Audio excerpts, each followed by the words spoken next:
How you doing? Good. Oh. You got your footage, you're gonna have our footage. Whose footage? Huh? Whose footage? Dave's recording, you're recording, right? You got Who's recorded? Who's David? David Wood? Let me be the first to apologize for their tardiness. Oh, it's all right. We're here all day. We're here all week. Feel free. It's all free. That's right.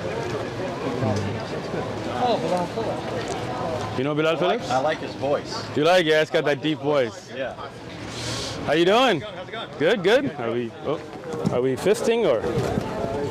Yeah, we're good. We're good. All right, we good? Okay. Cool. Okay. How you doing? Good to meet you. But I know it's got to be 6 feet. Yeah, 6 feet. Yeah. So you guys Christians, I'm assuming?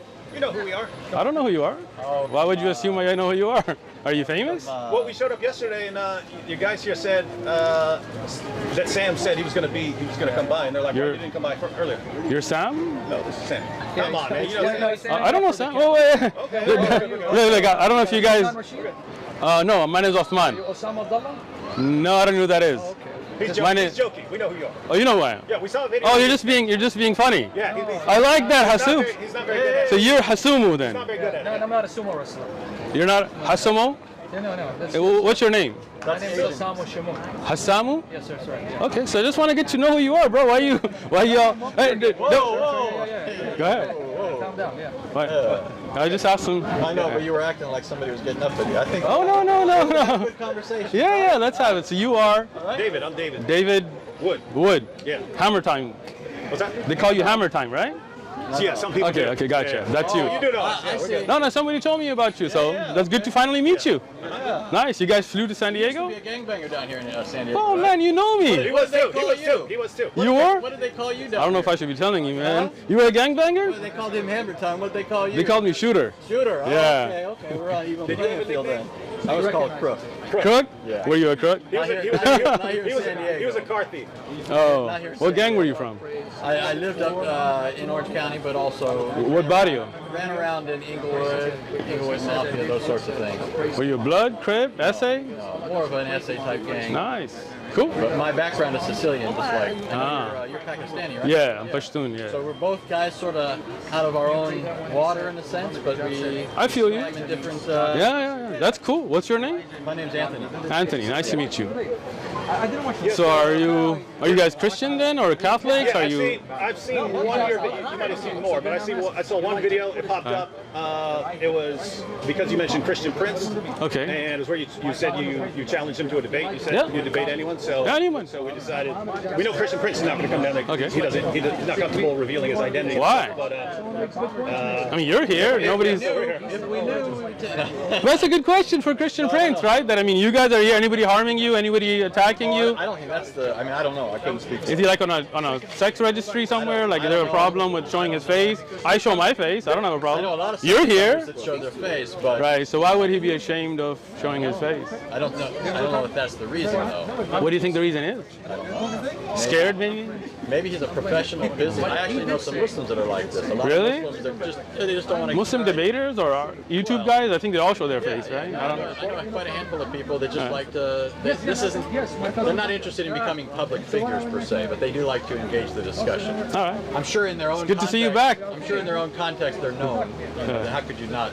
If you engage people, then you're going to be known, at least in your context. But they don't. Right, but I think National attention. I think every Muslim YouTube da'i shows their face. I don't know if any that don't, right? So I'm just wondering Back why. in the day, for example, Yahya Snow. I never heard of that name before in my life. But I used to. I mean, I've been engaging people for at least 20 years. Wow, man, you got experience. Well, that's not my point. My point is just I know Muslims who preferred not to, and that was just what it was. And I thought, Okay, so let me just get to know you as what kind of, because different kind of Christians I was explaining to, we get all kinds here, right? And I've never watched any of your videos, so I don't know you. So I want to get to, if you I am don't. a Presbyterian pastor, so I'm a Okay. Reformed Christian. So do you believe Jesus is God, or do you believe Jesus is the Son of God? I think that's a false antithesis. Just a question, honestly. Well, yeah. So the answer is it's a false antithesis. That's not what you said, but okay. In a Jewish context, to be the son of means to have the nature of the one that you are the son of. And so in Christianity, the Son of God is by nature God. Okay, But without division, right? And so without forth. division. So they're the one. They're one. They are absolutely one in their essence. Okay, so God, Jesus is one. Right. So they don't have parts, for example, as in Islam, where God has multiple parts. God doesn't have parts. Attributes. So you don't believe Allah has a face? Okay, let me explain that to you. Do you? Can I? Wait a minute. You asked a question. Can I answer? Yeah, you asked me a question a minute ago. Then you faulted me for not just directly answering. I'm directly answering if you let me speak. Okay, okay, look. You see this? You see this? Let's just be clear with the question. He's just clarifying the question. Let's be clear what the question is, and then I'll let you talk. Face, eyes, hands, shin, foot, or feet. No. Does he have those attributes, those qualities? And I'm not asking you to describe what those qualities are. Are you done with your question? My question is, does he have multiple attributes? You see why you're not letting me answer, right? Okay, thank you. So can I speak? Okay, so as I listen to you, please listen to me, okay? Allah is one, indivisible, okay? Ahad, he is the one that is one without two, okay? He has sifat that are all his. And sifat? Can I finish? I'll explain it. No, I don't need you to define it for me. Thank you. I'm asking you to. I will. Okay. See, when I asked you to let me speak, you interrupted me again. But if you just let me, don't be insulting towards me. Let me speak. You're being insulting. All I'm asking you to do is. Am I being insulting, or am I trying to answer here? Well, Would? Am I trying to answer, or am I being I insulting? think you just want to. A lot of Look, if you want my answer, you have to listen to my answer. Yeah, I'm just explaining what he's saying. A lot of your viewers are going to be familiar with terms that our viewers might not. I'll explain it if he lets me. Okay. So you need to know. I need you to explain it. When you speak, I'm going to listen.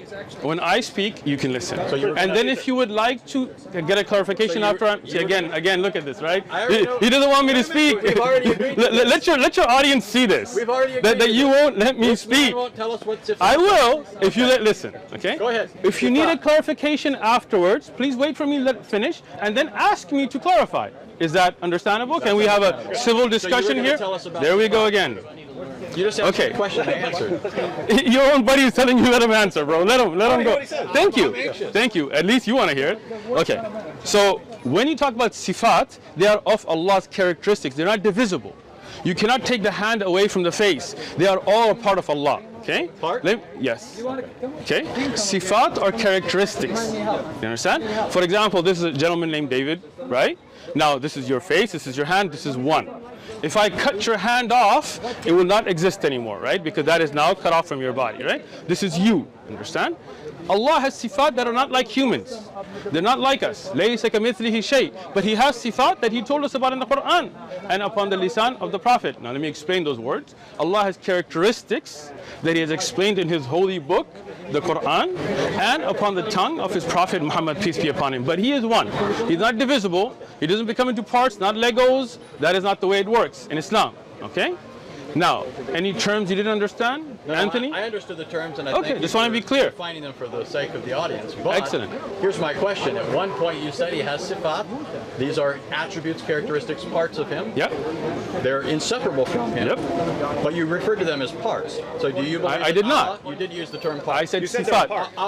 They're part of Him. Okay. So you did use that term. Sure, we will say sifat. So you would grant that at least in that sense, that Allah is not absolutely one. You don't mean He's absolutely one in the sense that He has no attributes. He has attributes. You want me to respond? Yes. You see how I listen to you respectfully without interrupting you? No, I do need to do that because no, we're not, because you're already interrupting. There you go again. So the sifat of look at this. Your own friend is telling you be quiet, man. He's begging you to hurry up. No, he's not. He's telling you to be quiet. I'm interested in the answer. Thank you. And then I want to hear a response. Okay, so sifat are not things that make you more than one. This is your misunderstanding. Okay? When Allah is one, He's indivisible, absolutely one. His sifat is His. That does not make Him more than one. This is your misunderstanding. If you had studied Aqidah, and if you like to, we have durus, you can learn them, you would have known that the sifat of Allah are unique to Him and are only His and are part of Him. They are not divisible. Having sifat does not make you more than one. This is your misunderstanding. Can I finish now? Oh, are you finished? No, I'm not. If I was finished, then I wouldn't be talking anymore, right? Go ahead. Thank you. Now, if you look at any object in this worldly things, right? I'm giving you just a worldly example, right? If you look at a tree, right? A tree is one. If a tree has leaves and fruits and all of that, that doesn't mean that the tree is more than one. Now, if the fruit breaks from the tree, it's no longer a part of the tree, right? Now it's no longer a characteristic of the tree itself. Understand? Allah is one. He has sifat but that does not make him more than one. Are we clear? We're clear on the fact Good. that you're saying he's one in some sense. No, I didn't say I that. do not agree that he's one in every sense. If you are saying he has actual attributes, you use the analogy of a tree. A tree is composite. It has parts. It has branches. It has leaves. I grant that if something's cut off of the tree, it's no longer part of the tree. Excellent. But the tree is made up of parts. If that's what you mean by saying Allah is one, then you are saying that your God, who is one in the sense that he's only one being, is a composite of parts. So he's not absolutely one. Can I finish? There is diversity in unity in your deity. Is that true? No. Can I explain it now? Go ahead. All right. I give you the example of a tree, and as I said in the example, it's a worldly example to show you that something that is connected is one. When it breaks, it's no longer one, which we have agreed to now, right? You said that if it breaks away, it's no longer going to be part of the tree. Okay, I'm glad we agreed to that. When we talk about Allah, as I've said repeatedly, He is one, and He does not divide. Okay? This is unique to Allah. Allah is uniquely one. He is only one. His sifat do not make Him more than one. He is not divisible. He's not broken into parts. He is one. His sifat are part of that oneness. He is uniquely one. Right. Yeah, I like David. David's got it. Yeah. All you're saying, though, is that he is a composite being that cannot be divided. The sifat cannot be separated from him. I'm granting that. You're still saying he's a composite being. Okay. There's no objection here yet. I'm just saying. Could I do just you offer grant that? clarification? Sure. Yeah, because You grant that. Yeah, what I'm hearing. So, if you, as you pointed out, a tree is one tree. Okay. A tree is one tree, but you could say the tree is one in the essence of being a tree or something like that. Okay. But it's more than one in cells or leaves or something like that. So it's a kind of unity and plurality or something like that. So I think all Anthony is saying is Allah like that, in that He's one in essence or nature or something like that, but more than one in attribute or And I'm not objecting something to like that. that. I understand. I'm not objecting. yeah, I'm just clarifying. I'm That's going to where we listen are. first. Yeah. So that's not an objection. So it's not like you need to think. I'm just and I don't listening. think I don't think you'd be dishonest. So that's not what I'm suggesting here.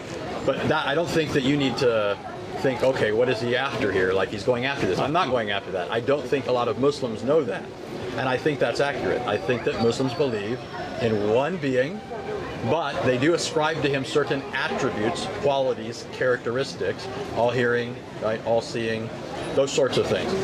But that technically is not belief as you'd find in pagan philosophers in a monad, which is something that's devoid of any kind of attributes. It's an absolute unity. Okay. So, first thing, I just wanted to understand what you're saying. If you're saying Allah has sifat, then no doubt we agree. And I have taught Aqidah, you can look at the lessons, it talks about it, right? Allah is all hearing, all seeing. But I think what the miscommunication we're having, and maybe we just kind of go past this, is thinking if somebody's all hearing and all seeing and all knowing, that can somehow make them components that could be taken apart or not a whole as one. I don't think having the ability to hear everything and see everything makes Allah, where Allah is not wholly one. Okay, so, but anyway. So let me, go ahead. Can I ask? So, but you would say that his hearing is not his seeing. Yes. Right. So these are distinct attributes. So we are talking Of one Allah. Right. So Allah And is it- one, but He has these attributes. And these attributes don't leave him. Okay. Now that's where I would like to go after that. Okay, so I mean, you One asked me of about his- Islamic Aqidah, Right. right? In Islamic Aqidah, Allah, His attributes are His. He can I finish? Yeah. Man, you are high. I- You drank a lot of coffee this morning or something, man? no. This guy- Yesterday we were talking to Hebrew Israelites, and it turned into a shouting Okay, match. I'll tell you what. His aggression's a little Okay. amped up. So hold on, getting Anthony, at any Anthony. You're not talking to Hebrew Israelites. Your aggression needs to get toned down. That's not All right? aggression. You're just taking Look, too much offense. your friend that's with you just called it aggression. Yeah. So don't tell me. He was talking to Hebrew Israelites last night. You guys video this, right?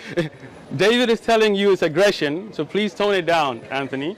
From your friend. He's helping. Your friend is telling you calm down. Why don't you listen to your friend that came with you? You look like you're ready to jump over the table, man. Come on. Right? I like David. David, yeah. How come we haven't met earlier, man? Anthony, I can tell you were a crook. Right. I can tell you were a shooter. Oh yeah, still am. Let's go. You're crook. So that's what they called you, right? Go ahead, what? Mr. Hammer Time, you two keep bumping fists over here. I'm just. We can bump fists. No. I got you, bro. Don't feel offended. All right. It's going well. So do you remember where we're at? Yes, I do. Don't worry. Okay, so the understanding that you are bringing is not where I'm at, but we're going to put that to a side and just go to. Let me finish. Again, man, this I'm guy. putting my finger up. I got saying, you. what Okay. understanding? Let me give it to you. Let me tell you. Let me speak, and you'll know what I mean. Okay. When you say something is one, and you say they're compartmentalized, they're taken of parts, right? It comes to an understanding, something that becomes like Legos, right? Something that can come apart and put back together, right? Allah is one. His characteristics are with him, always been with him, always will be with him. He can reveal, oh, you're smiling already, look at that, right? He can reveal a part of his kalam, for example, the Quran, but the Quran is always with him. You understand? Like, if you take what's written, that is not the part of the kalam. That can be burnt, that can be written. Somebody could eat it, somebody could do something weird, right? But the kalam of Allah is always with him. Always will be, not created. Okay? None of Allah's sifat are makhluk. You know what makhluk is? Creation. Yes. Creation. All right? So, this is just the understanding we want to have as a base. Now, my question to you guys, if you don't mind, is do you believe God is one in the sense that he can become two and come back together, and would he still be the same? So this is why I do this. This is why I clarify this. All right, good. You have described Allah as one, although that does not preclude that he has sifat, attributes. Which would not take away. Christians have classically made the same claim. Okay. Okay? I don't think a lot of Muslims know that this is the Christian view. So that, for example, at least with respect to the attributes of God. I mean, I think we go a bit further though. But when it comes to the persons of the Trinity, your description of attributes, Come. your description of sifat, Come, man. You look like you're bored, man. Come here. You're looking around, looking at. your description of sifat, You got three guys. assuming I'm understanding you correctly, and I'm granting there's a possibility there's a I'm sorry, what? Yeah, I know, he's waiting for the camera. It's not three of you here? Can you not count? Okay, Or is it one of you guys? let's talk here. I'm trying to understand. Go ahead. So when Christians speak of God as triune, Okay. we don't think of the persons as divisible. Okay. There's a hypostatic distinction. Now, if you're familiar with Islamic kalam, you know that when Muslims classically have spoken of Allah's attributes, they've referred to them as hypostasis. They've given them hypostatic status. That's all Christians have ever said when it comes to the persons of the Trinity. So that for Christians, the persons of the Trinity are not divisible. We don't believe in multiple gods. We're not polytheists. Okay. We believe that all persons of the Trinity co-inhere in the one divine essence, just like you would say that multiple attributes co-inhere in one being. Now, I do think, though, there's a fundamental distinction between the Christian view and the Muslim view, which is there does seem to me, in some Islamic thought at least, and you could tell me this is not your view, there seems to be a radical bifurcation between Allah and his attributes. So, for example, I'll just give you an example, and you can tell me what you think of that. Some Muslims I talk to will tell me that Allah himself cannot be present in his creation, but his attributes can. The attribute of seeing, for example. So that's just. Let me. That's You want me to where we're answer at. you? Yes. See how That's I. where we're at, and that's where. Do you see how I respectfully, even though I had a lot to say, I just stayed quiet and listened to you? Did you see that? Yeah, we're past that. Come on. We're not because. Okay. So, first thing, your delving in kalam to me is useless, right? Because I don't believe in ilm al-kalam. Okay. But I'm saying I thought that was your view, and you could correct me if that's not your I view. do not believe in ilm al-kalam, so obviously that's not my view. But I'm just using kalam in the sense of theology, like akida. Do you know what kalam is? Yeah. What is kalam? Well, it's philosophy, but No, it's not. but That's falsafa. well, but it's. So you don't know what it's kalam the is? same idea. It is not. Okay. Well, go ahead. What is kalam? Go ahead. Listen, Anthony, what is kalam? Because you brought it up, but obviously you don't understand what kalam is. What is kalam? I'm just using it in the sense of people. I understand thinking you're through using issues it. of Islamic akida and coming to certain conclusions. I know that your methodology would be Quran and Sunnah. That's how you derived your akida. Anthony, you brought up kalam. I'm just asking you, what is kalam? Ilm al-kalam. What is it? It's not, philosophy is falsafa. So what's ilm al-kalam? They're related concepts. What are, It's basically theology. it is not. From a Christian perspective, that's how we view it. It's a kalam, as you're using it, understanding Islamic aqidah, right? What is kalam? But that's what I'm telling you. You don't know. He's saying that's how he's using it. Okay, I got you. So let me explain it to him now. you go ahead. Anthony, you good? All right. So, philosophy is called falsafa. That's basic philosophy. Kalam is use of certain Greek principles, not philosophy in general, understand? In the use of understanding aqaid, and this is something that was brought on by the Asharis and the Maturidi and Ahlul Kalam. You know who those are? You know what Asharis are? Yes. Who started the Asharis? Ashari. What's his name? Ashari. What's his name? I don't What's know. his I couldn't name? say his full name. You know you guys have Okay. like mile-long names. No, Abul Hasan al-Ashari. It's pretty easy. It's not a mile long. Well, it's his Yeah. name is Al-Ashari. Yeah, that's a And tribe. he was reacting against people like the Hanbalis, or allegedly. At least Athari Akida. All right. Am I correct? No, but let me explain it. He is trying to. Well, I know that you guys would say the original Al-Ashari. So let me ask this. Go ahead. I think maybe you would hold the position that Al-Ashari originally held more of a Hanbali-like approach, and then people later said something else. Now let me explain this. Hanbali, if you're talking about the madhab in fiqh, Yeah. But I'm thinking of their Aqidah. More of okay, their so then you're talking about the Athari Hanbali Aqidah, right? yes. So that was the original Aqidah from the time of the Prophet ﷺ, and that's what I follow today. Okay? So I don't follow ilm al-kalam at all. In Aqidah, I don't deal with it. When these Greek ideas started to seep in, you understand? Then at that time, people started to misunderstand sifat by using ilm al-kalam. Okay? Even Abul Hasan al-Ashari, that's why I asked you if you really know who he is, he wrote a book called Al-Ibana fi Usul al-Diyana. I have it. If you want to check it out, I'll bring it. I think we're moving. Yeah, we're just moving it off. You need to move this? We got it. Don't worry about it. Thank you. Here, guys, get it? Just so you know, it sounds to me like you described Ilm al-Kalam just how I'm using it. It's not. I'm not saying you adopt that. All right. I'm So, just saying this is an area, this right, is part so- of that area of discussion. so maybe David understood me because obviously you didn't. So Okay. let me explain it again. Okay. Okay? You with me now? Yeah. Philosophy is falsafa. Okay? In Arabic, that's what we call philosophy. Ilm al-kalam is a totally different concept. It's a concept of taking certain principles of Aristotle's thought and bringing it in to understand the sifat of Allah. This is something that was rejected by all the earlier ai*imma, like Abu Hanifa. You know Abu Hanifa? You know the four imams? Who are they? Well, it might take me a second. Abu Hanifa, Ahmed bin Hanbal. All right, you got two. Shafi'i. Shafi'i. One more. Shafi, hold on. You got this, Anthony. You can do it. I don't pretend to study fiqh, just so you know. But you Just so seem you know. okay. I Well, got three. we're talking about Aqidah here. Hanafi. Nope, you already said Abu Hanifa. Hanafi. Yeah. I'll help you. Hanbali, Shafi.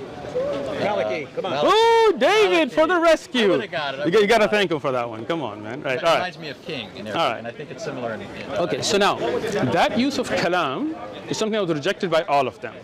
Okay? So leave kalam out of it. In the discussion, no kalam. Okay? Now, even if we took those do not separate God from His creation, right? Meaning that Allah is separate. They don't separate parts of His sifat to go on. He can see, but that doesn't mean that He's a part of His creation. Okay? Just because you see something doesn't mean you're a part of that. Okay? Now, my question again now, as I understand, and I want to understand your idea, because you're saying it's the same concept. So let me just, okay. I mean, you said this is the same basic as kalam, so I just want to understand. I know what kalam is, even though I don't use it. Okay? So when you say Jesus was born out of Mary, right? Are we in agreement? Well, you go ahead and finish your point, and I'll talk. That's just a question. That's what we established. Okay. Yeah, I know. So I'm just asking this question. Was Jesus born out of Mary? Do I get to reply now? Because Yes. there's a lot that's bound up in that. Because I don't Okay. think that there's. So let me clarify. When I talk about that whole area of discussion, Aqidah, Kalam, all that, I'm not saying you adopt that. All I'm getting at is that this is that whole area of discussion that gives rise to all of this. What I said was that as Christians, we believe the persons of the Trinity, as to their divine nature and essence, co-inhere in the one divine being. My question to you was, does Allah's attributes, which you say are inseparable from Him, do they enter into His creation? Now you said, and see, this is where I think it's being flipped. You said they don't become part of His creation. I'm not asking if they become part of His creation. I'm asking if since Allah Himself can't enter into creation, Well, I didn't say that. But nevertheless, you would say that His attribute of seeing is present. yes. Okay, but is Allah present? So do you mean present physically in that? Or let me, so if you mean is Allah present in knowing everything and seeing everything and hearing everything, then yes, Allah sees everything, hears everything, and knows everything. Okay, can I finish? Allah subhanahu wa ta'ala has told us about himself, his nuzul, and all that he has said, we believe in it as he has revealed it. Okay? But we don't mix the creator and the creation. Now, you went around my question. You said you were going to answer, but you didn't. Was Jesus born from Mary's womb?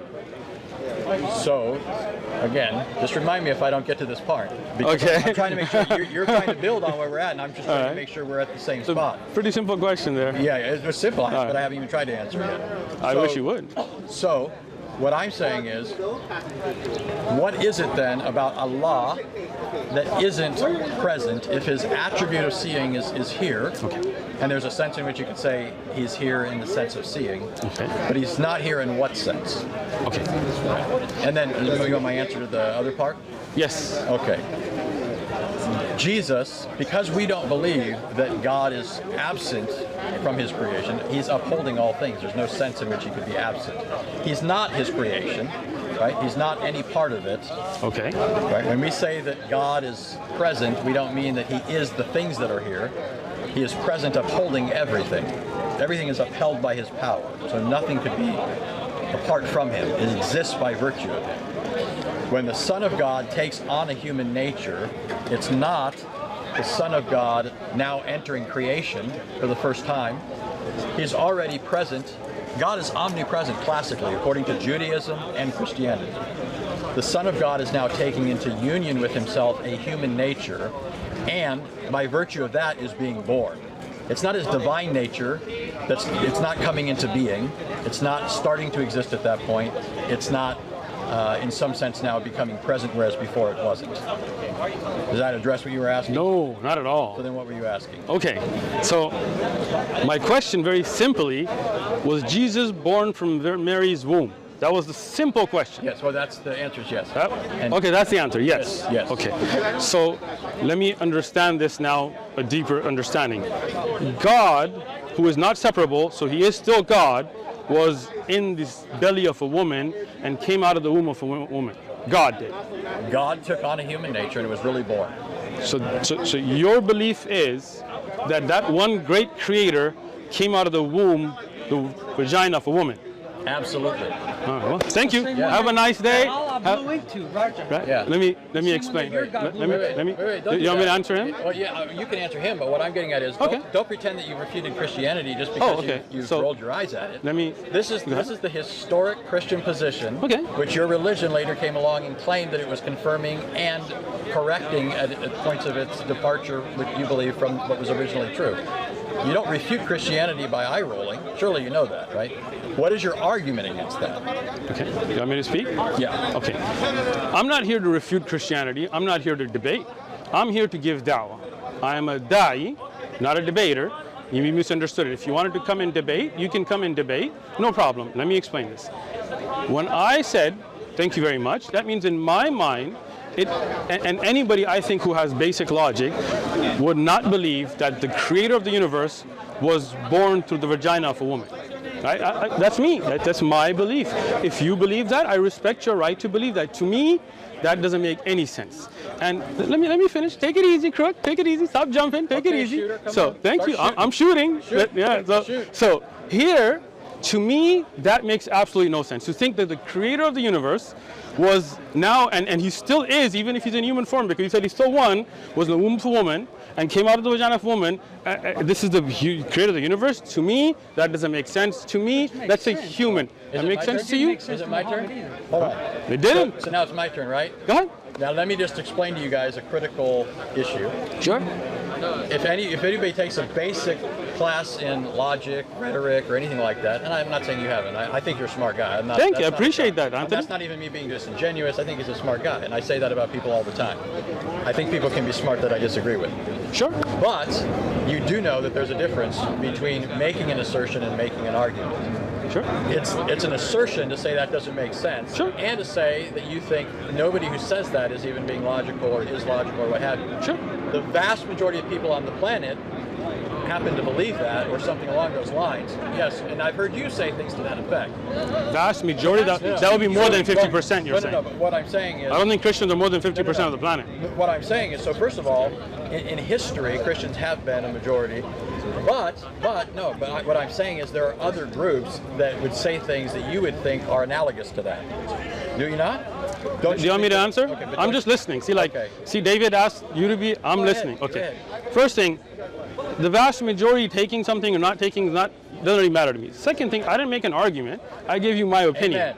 Thank you. Amen. Amen. That was my All point. right. That was Good. my point. But- And but- I wasn't arguing that the majority makes it. You see how true. you cut me off again? No, David. No, this is the David, point come you're on, be making. fair, bro. Come on, David. He needs your help. He needs the help of a Christian. You need it. You need his help. You need. You see this? You see this? Don't take You the guys Jews and see this? Christians for your friends. You see this? Come on now. You don't need his You help. see this? You don't need his David, help. this is what you came to represent? Come on, guy. We're still Seriously, talking. David? We're still talking.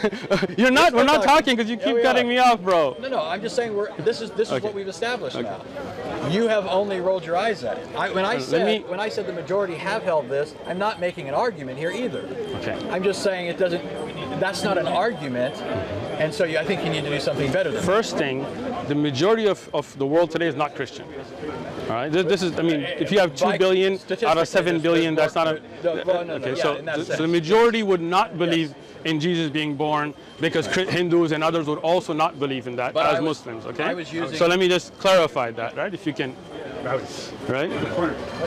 Well, I think we're good, right? So that doesn't even make sense, first off, what you're saying, right? Because you're saying the majority would believe that concept of Jesus being born, and that's not true, right? So let's leave, misconception out of it, because that's not true to begin with, right? Now, That's not how I intended it, though. but that's what you Yeah, said. let me just clarify. I think he's saying that if you say something like, well, that just sounds weird or crazy to me, he's saying most On of the the world. concept of God being born out of the Most vagina of of the a world woman. doesn't find that absurd, even if they don't believe it. Really? I don't know That how. only Wait, hold speaks on, to hold your on. ignorance and not to Who the am facts I of dealing those with here? Because you guys are all jumping in and out. Can I deal with 1, 2, 3, 4? But you seem to want to avoid the points. I'm not. I'm getting to the point, right? So the point is to say the majority of the world does not have an objection to God being born out of the vagina of woman is not correct, because that's a Christian belief. Hindus, for example, and I've spoken to many, would not agree with that concept, right? Neither would Muslims, neither would some Buddhists, depending on who they are, neither would Jews. Many Jews would disagree, right? So that's your statement was factually incorrect, but that's not really the point. No, it is. Okay, If go you try ahead. and move on, then I get to respond to that. Go ahead. The point was conceptually. You're making the category mistake of people accepting it Okay. as true and people accepting it as logical or rational. Something can be false and still Okay. be logical, right? Let me give you an example. Sure, I'm listening. It's not irrational for somebody to be walking down the street right now with an umbrella. That doesn't mean somebody is walking down the street with an umbrella. There's a difference between making something that's logically possible as a claim and somebody making a factually true statement.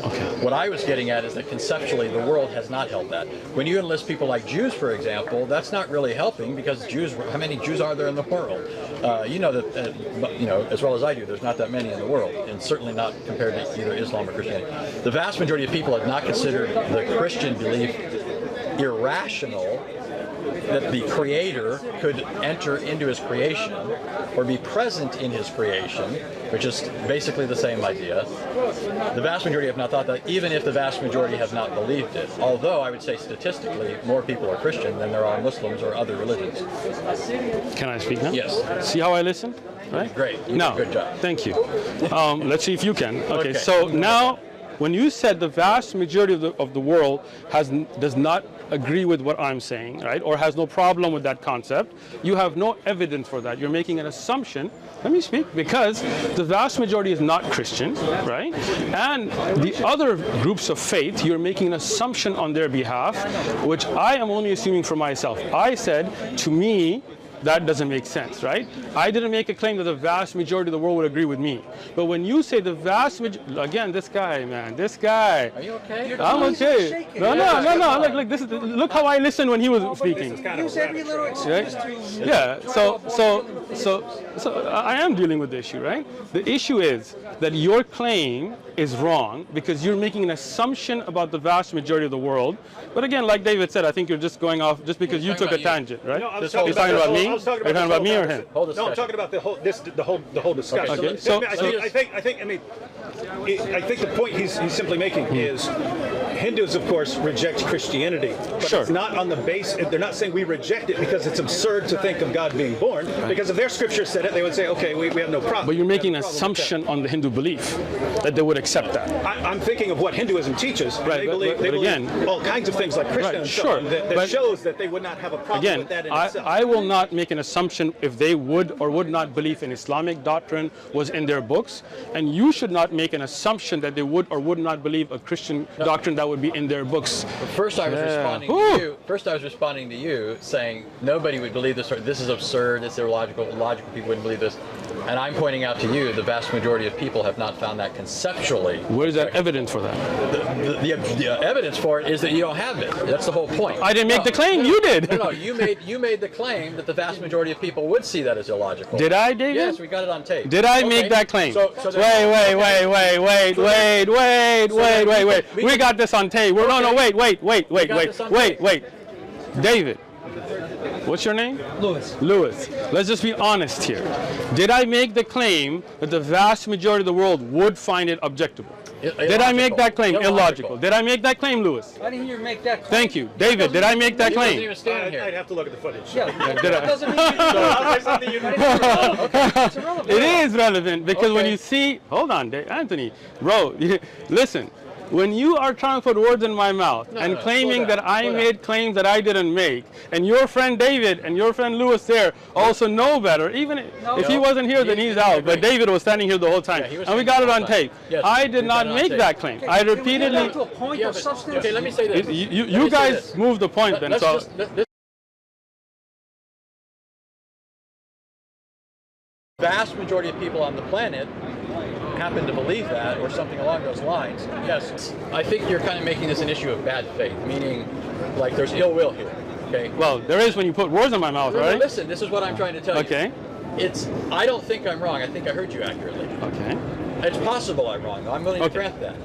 I'm certainly not saying it because I'm trying to put words in your mouth, right? It's Muhammad gave the possible, mouth of right? Jesus. Right? No, listen. What? Listen.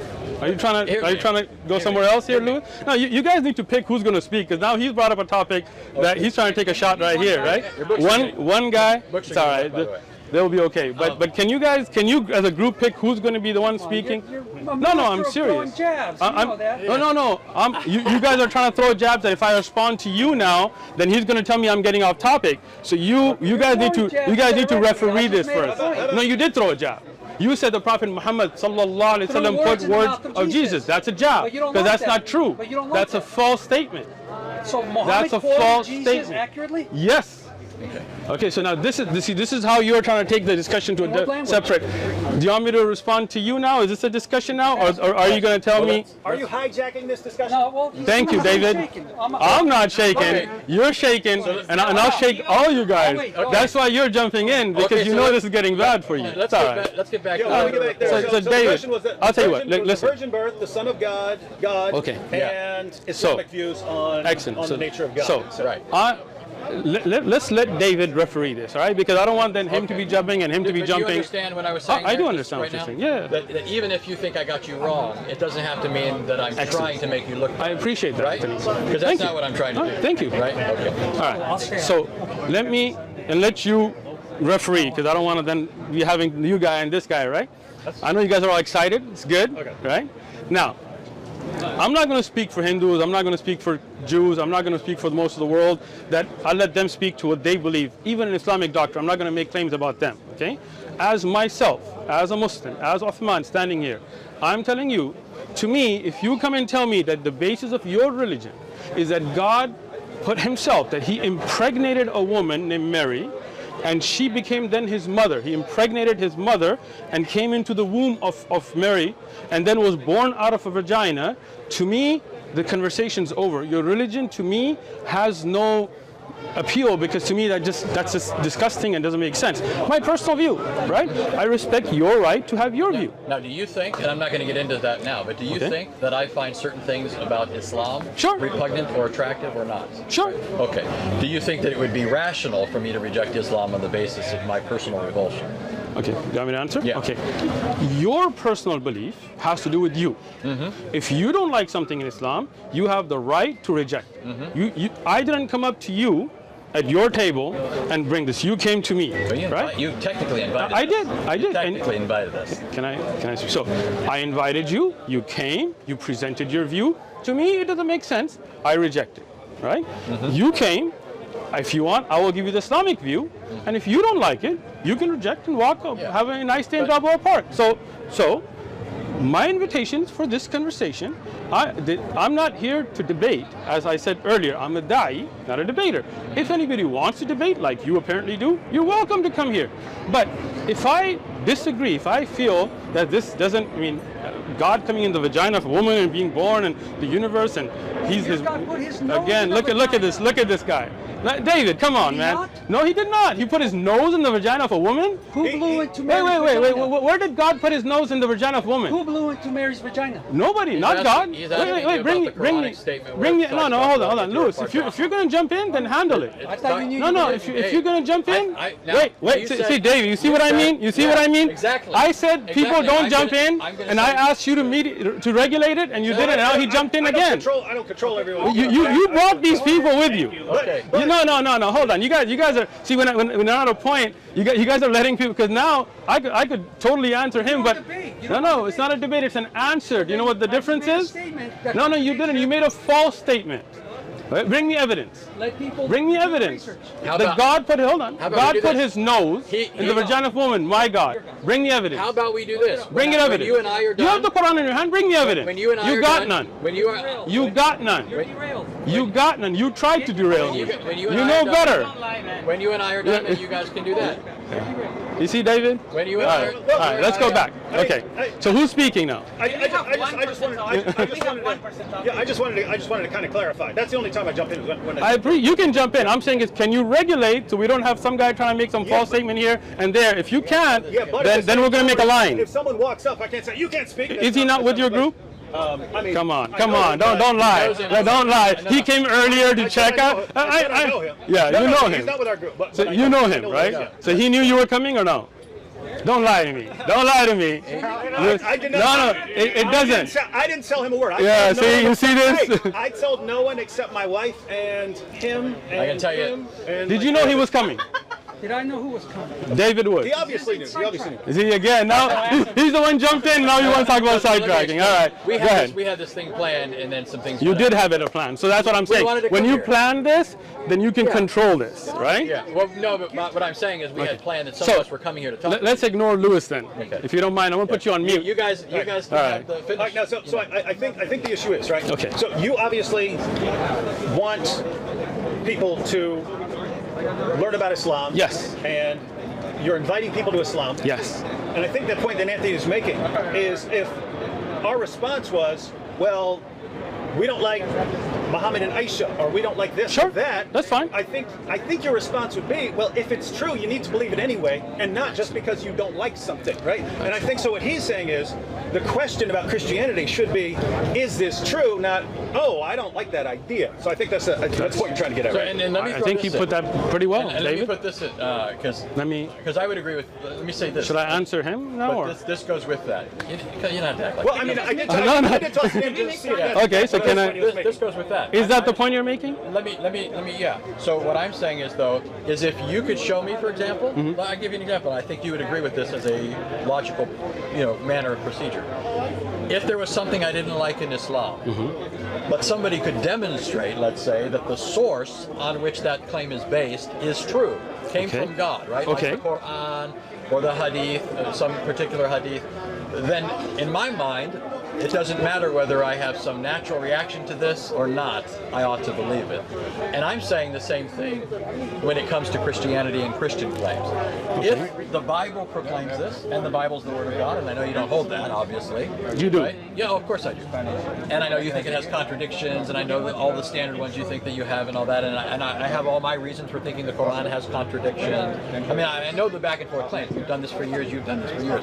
I'm just saying, with what he said, I think there's something more for both of us than simply, that's distasteful to me. I don't think that makes sense, right? There's got to be something behind your reason for being a Muslim beyond, I like it. Are you done? I just want to add an example. I just want to add an example. So because I mentioned, you know, like Muhammad and Aisha.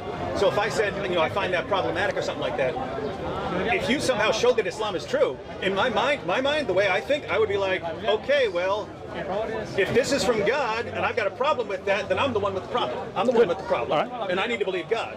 So yeah, that's all he's saying. If God says, hey, I'm entering creation through, then Who are we?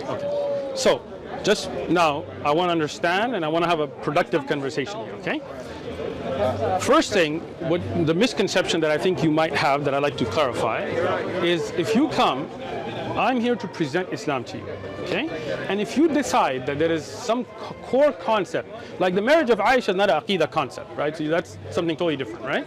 But a core concept of Islamic Aqidah, Allah is one, okay? Allah sent prophets, Allah sent books, Allah sent guidance, Allah is merciful, Allah will judge, there's the day of judgment, there is, you know, if you believe that was something problematic to you, I would present it, then I would tell you it's up to you. Hidayah is not from me. Guidance, I'm translating, is not from me, it's from Allah. Allah gives guidance, right? Ma alayna illa balaghul mubin. It is not upon us except to convey the message clearly, right?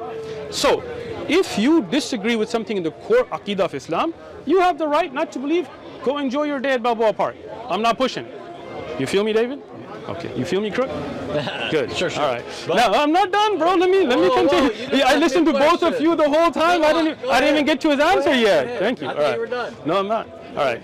So now, when we get to the core concept of God coming into the womb of a woman and being born and then being sacrificed for our sins, so he takes the sins of mankind, and instead of us being responsible, to me, all of that makes no sense. Right? To me, personally, doesn't make sense. To me, I don't believe that's from God, right? I don't believe that's a just God, that somebody pays for everybody else's sins, right? To me, that's not just, and I have a core hard belief that Allah is just, okay? So, in that case, if you are here to present Christianity, no thank you, have a nice day. So, by the same token, because again, I mean, all we're doing now is exchanging, you know, feelings. We're not. You said that certain things are contrary to your particular constitution, right? Your makeup causes you to, you know. I have that same feeling towards Islamic beliefs, and I've tried to be gracious in this. I know what you find, you know, disreputable with respect to Christianity. But I equally look at things in Islam and I say, for example, that to me is quite questionable. Like? For example, the idea that Allah has loins. Have you ever heard this claim? You want me to tell you, or you want to finish first? So I'll finish. I'm just here. The idea that Allah has loins as part of his characteristics, his sifat, that he has a shin, that this is going to be an identifiable sifat, attribute, that by which people are going to believe in him on the final day. A number of other notions associated with that. I find problematic the notion of a religion that would object to God entering into his creation, even though in various Islamic sources it seems to borrow from Jewish and Christian beliefs the things that you're objecting to, like Allah entering into his creation. Does Allah not descend to the lowest heavens in the third part of the night? Does Allah, you know, did he not speak to Moses at the right side of Mount Sinai, Surah 19, Surah 20, 27, 28? Do we not find these beliefs? So you find objectionable that God entered into his creation. I'm saying God's always present with his creation. The virgin birth is not God entering into his creation. It's God now entering, taking into union with himself a human nature and living a real human life, including all of the experiences that go along with that, being born, you know, suffering, dying, rising again, and so forth. So just remember, here's the basic point, right? Well, even if you don't agree with my illustrations here, right? My basic point is this. Just because you don't like those ideas doesn't mean I don't like certain ideas in Islam.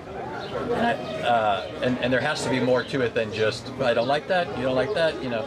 This isn't like doesn't Muhammad in the Quran say let us reason, let us argue, let us debate? Didn't Muhammad have debates with the Christians of Najran? Those are all aspects of, now just so you know, just so you know, don't laugh. Should I start taking notes, because we're going on like 10 points? I want to take notes on each point. So I'm saying, like, instead of going point by point, we're going to loins. What and do you want him to respond to? Okay. Yeah. So this is my last point. Okay. This is actually something I like about Islam, so don't take this away from me. All right. the fact that Muslims, in contrast to other religions, are so willing to engage. Excellent. It's the one thing, not the one thing. I'm not going to say there's nothing I'm else. sure you like a lot of things about Islam. So, what I'm saying is... You like the beer? I You know know... you like Islam, man. You know he likes it. You know he goes make dua to Allah at the I'm end. telling you the truth. Listen to this. You can put this on your YouTube channel. Don't worry. When I look... when I look at, you know, a Jewish person, sometimes I think, I wonder if he'd like to talk to me about religion, about the Lord. Yeah. Maybe not. Yeah. Probably not. I look at another person, Hindu. Yeah, he's probably going to be upset that I'm interrupting his walk down the road. Right. I look at a Muslim, I say, he'll talk to me. Yeah. He'll talk to me. He'll Okay. argue with me. He'll I'm glad- reason with me. You know what? And to respond to that compliment, first off, I also appreciate the fact that Christians and Muslims can usually have a civil conversation. All right? So, second, just to make it clarification, you said Muhammad said in the Quran. The Quran's not the words of Muhammad, so that's... Yeah, but I know that's not your... So I'm just clarifying. Muhammad doesn't say anything in the Quran. The Quran speaks to the Prophet Muhammad sallallahu alaihi wasallam, so I don't think he was speaking to himself. So let's move forward from there. Secondly, you made a lot of things like loins and sifat and shin. So I don't know if you want me to get into all of that, because that's what I'm saying. Like I want to say point by point and not have jumps here and there. No, let me. Oh, come on, man. He's spoken. I'm not trying to cut him off. Go ahead. Let's be gracious to our guests that came from so far away. It's not me Go trying to ahead. cut you off. I'm just saying I didn't need you to respond to those points. I'm just. You do. Those were illustrations. No, but they're wrong. But, okay. So I do need to respond But what I'm to saying is you can say they're wrong, but I didn't bring them up in order for us to resolve those. I know, but I'm saying those are things I find see, objectionable Anthony, in the Islamic sources. Crook, bro. Shooter. If that's what I'm saying. So if I'm having this conversation and suddenly I'm like, there's an alien sitting over there, and you're like, what? And I'm like, no, don't respond to that. Now, when you throw misconceptions out, then I have to respond to them, just like Lewis, right? So let's talk about the lines and the shin. Okay, right. excellent. Let's get there. Okay. But let's go back to the first point, because then we're just jumping, right? As a lot of Christians do, but I'm hoping we will not, right? You're saying God was always present, so Jesus by himself in his creation, so that Jesus coming in the womb of the Mary was not something new, which really is something baffling to me. Are you saying God physically, like Jesus physically was in the womb of Mary, is in your private? I mean, is that your belief? Yes, please. We don't believe that God is a physical being as to his divine nature. Okay. So God is not physical. I'm not sure why that's funny. But do you guys think God is physical? Do you want me to respond now? Or? Somebody's laughing. I just Okay, found that. so let me. You want me to respond? You asked a question. You want me to answer it then? No, not yet then. Okay. Let me just say this real quick. All right, I don't go ahead. think that God's divine nature is a tangible stuff. I don't think that God is. We can't touch him, smell him, feel him, see him. He doesn't have extension in space. Will you see God So, by virtue of the incarnation, in the day of judgment? By virtue of the incarnation, God has taken on human form. So he is physical. His human nature, which he assumed in the womb of the Virgin Mary, is physical. So That God. shouldn't be puzzling. It is puzzling. It is puzzling. It's still puzzling. We shouldn't be learning it right now. I've heard it many times. It's still. If somebody tells me 2 + 2 is 5, they could tell me that 100 times. It'll still be puzzling to me. Yeah, I don't think Look, I'm making a statement about my understanding, so don't think it's a false analogy. I'm saying, to me, if somebody was to tell me 2 and 2 is 5, it would be puzzling even if I heard it a million times. I'm talking about myself, so it's not a false analogy. Let me explain to you. I'm talking about my feelings there, guy. Calm down there. All right? Now, 2 + 2 aren't your feelings. how I feel about that is my feelings. Go ahead. Go ahead. This guy just can't, man. This guy. All right. This guy. So, Let it go. He did have a lot to respond to. thank you, Dave. Man, yeah, I can't believe Mr. Hammer's the one that actually is. I appreciate it. You're the good guy. Wow. Even it out though. We Come cool, on, we there cool, go. man. I'm waiting for sound, but it's all right. Asumu, I'm sorry. Asumu. His name is, Asumu. Just so you know, I he can't goes by- control Sam. Oh, I bet you can. And let me say this, his name is Sam. There are people who intentionally call him by his full name when he prefers to go by Sam. What did his parents and name him? it's intended to be insulting. Oh, I didn't mean to Sam. insult. I'm not saying he's Okay. insulted. Okay. I'm just telling you that people that perhaps have told you to call him that Nobody might, told me to might call not him have that. either known or might have known. I'm But just- what did his parents name him? I'm assuming his full name is Hasamu. Hasamu. I'm not saying he I don't takes know. that offensive. Okay, if he doesn't, that's all good. If he does, I won't call him that. I'm just Okay. telling you that. So let's go back to. So when you say that God manifested in the womb of a woman into a human form, and then that was God inside the womb. So God was physically a baby in the womb of a mother, and then God, the creator of the universe, who's still all together, physically came out of the womb of a mother. To me, again, that, and I don't know if anybody else finds that troubling, but Well, what's the troubling part? What's the argument? all of it. It's not an argument. Again, I know, that's what I'm saying. There's no Can I argument. ask one question for clarification? And this is just, I just want to know what you're saying. Are you saying that God can't do that, or he just wouldn't do that? Excellent. Because there's a difference. There's Sure. things I can't do and things I just wouldn't do. Agreed. So, when we talk about God, and you guys have debated with atheists, so you already know that whole God can't lift a rock thing, right? That there's certain things that are against the nature of the greatness of God as it is, right? From that God, if you can say, can God made a rock he can't lift? Well, it's not really a question that you ask, because from the nature of God is greatness, right? That he's able to do all things, right? So it's like saying, can Anthony be a man and woman at the same time? Which now we're in California, but it ain't happening, bro, right? Right? So that there's right. So from the nature, they're one or the other, whatever they think they are. All right. So, right. So here we go to me, that goes against the nature of God, right? Because this is something that is human, born from wombs and breastfeeding and burping and peeping and pooping. This is not something I can attribute to God, right? In my belief, right? In what I understand to be correct. Again, and I love to have a conversation, and we're having a conversation, but like I said, I'm not going to force Islamic belief on you. If you have an issue with the creed, aqidah, then you have the right not to believe it. It's your right. Allah will judge between me and you. It's not a problem, right? But my job is to present, okay? So in your presentation that I asked you for, and I appreciate the presentation that God physically, not, by seeing or sight, was in the womb of a woman, came out of vaginas. That's against the nature of God in what I see. Okay, that again, that's my personal belief. So just give the simple version. When he asked, can he do it or would he do it? Which one of those were you addressing there? So to me, it sounded like you, in some sense, were addressing both. But I think the fundamental claim is that he can't do it. It's against his nature. Yeah, Thank you. Is that right? I mean, as an example, like if you were to ask me, can God ride a bicycle? Right. I would say, well, I don't think he would, but he could if he wanted to. For some reason, God could take on a form and ride a bicycle. Just like, if you're talking about, the Quran and Allah speaking on the fire, I don't know what you believe there. I believe God could do that. I do too. So there's that distinction. Sure. I believe God can enter into his creation in the form of a human being, or God's more along the lines of, well, I have the power to do that, but there's no way I would do that. It's beneath me, or something like that. So let me just give you an example, right? And I think it'll clarify this, right? Do you believe God would have sexual intercourse with a woman? I believe God has the power to do that if he wanted to, but he wouldn't want to because of his moral nature. Thank you. So let's say a wife. Now, that's not immoral to have sex with a wife, right? I mean, you have a wife, I'm assuming. So I'm sure you have intercourse, right? Lots. Right. I don't know, she might watch the video and put a different comment. Take it easy, all right? She'll say all right. lots. So now the point there being that that's not immoral, right? So would God do that? Get a wife and have sex with her? Yeah, but again, it's not a question of power or ability. It's a question of he wouldn't. It's against his nature, right? Yeah. So Thank you. Is that what you're saying? Hold on. I'm asking you, if somebody was to ask you, can God get married and have sex with a woman? What would you clarify, say, as far as power, God has the ability to do anything that doesn't entail a contradiction or a couple of qualifications like that. As far as things that he would actually do, he's not going to contradict his own moral nature. Thank you. So I would say again, God would not contradict his own nature by being born out of the vagina of a woman. And so we're on the same page. When you say that he wouldn't contradict his nature, you're thinking more in terms of metaphysical quality. And what I mean here is just his greatness, for example. You're not thinking mostly in terms of moral categories. You're thinking in terms of greatness. This sort of thing is beneath him. I think is that correct? Let me answer. Yeah. Okay. So I think I gave the answer exactly with the analogy that I gave, right? Okay. Just like Anthony, if I was to ask you, right, as I asked David, could God get a wife and have sexual intercourse with her?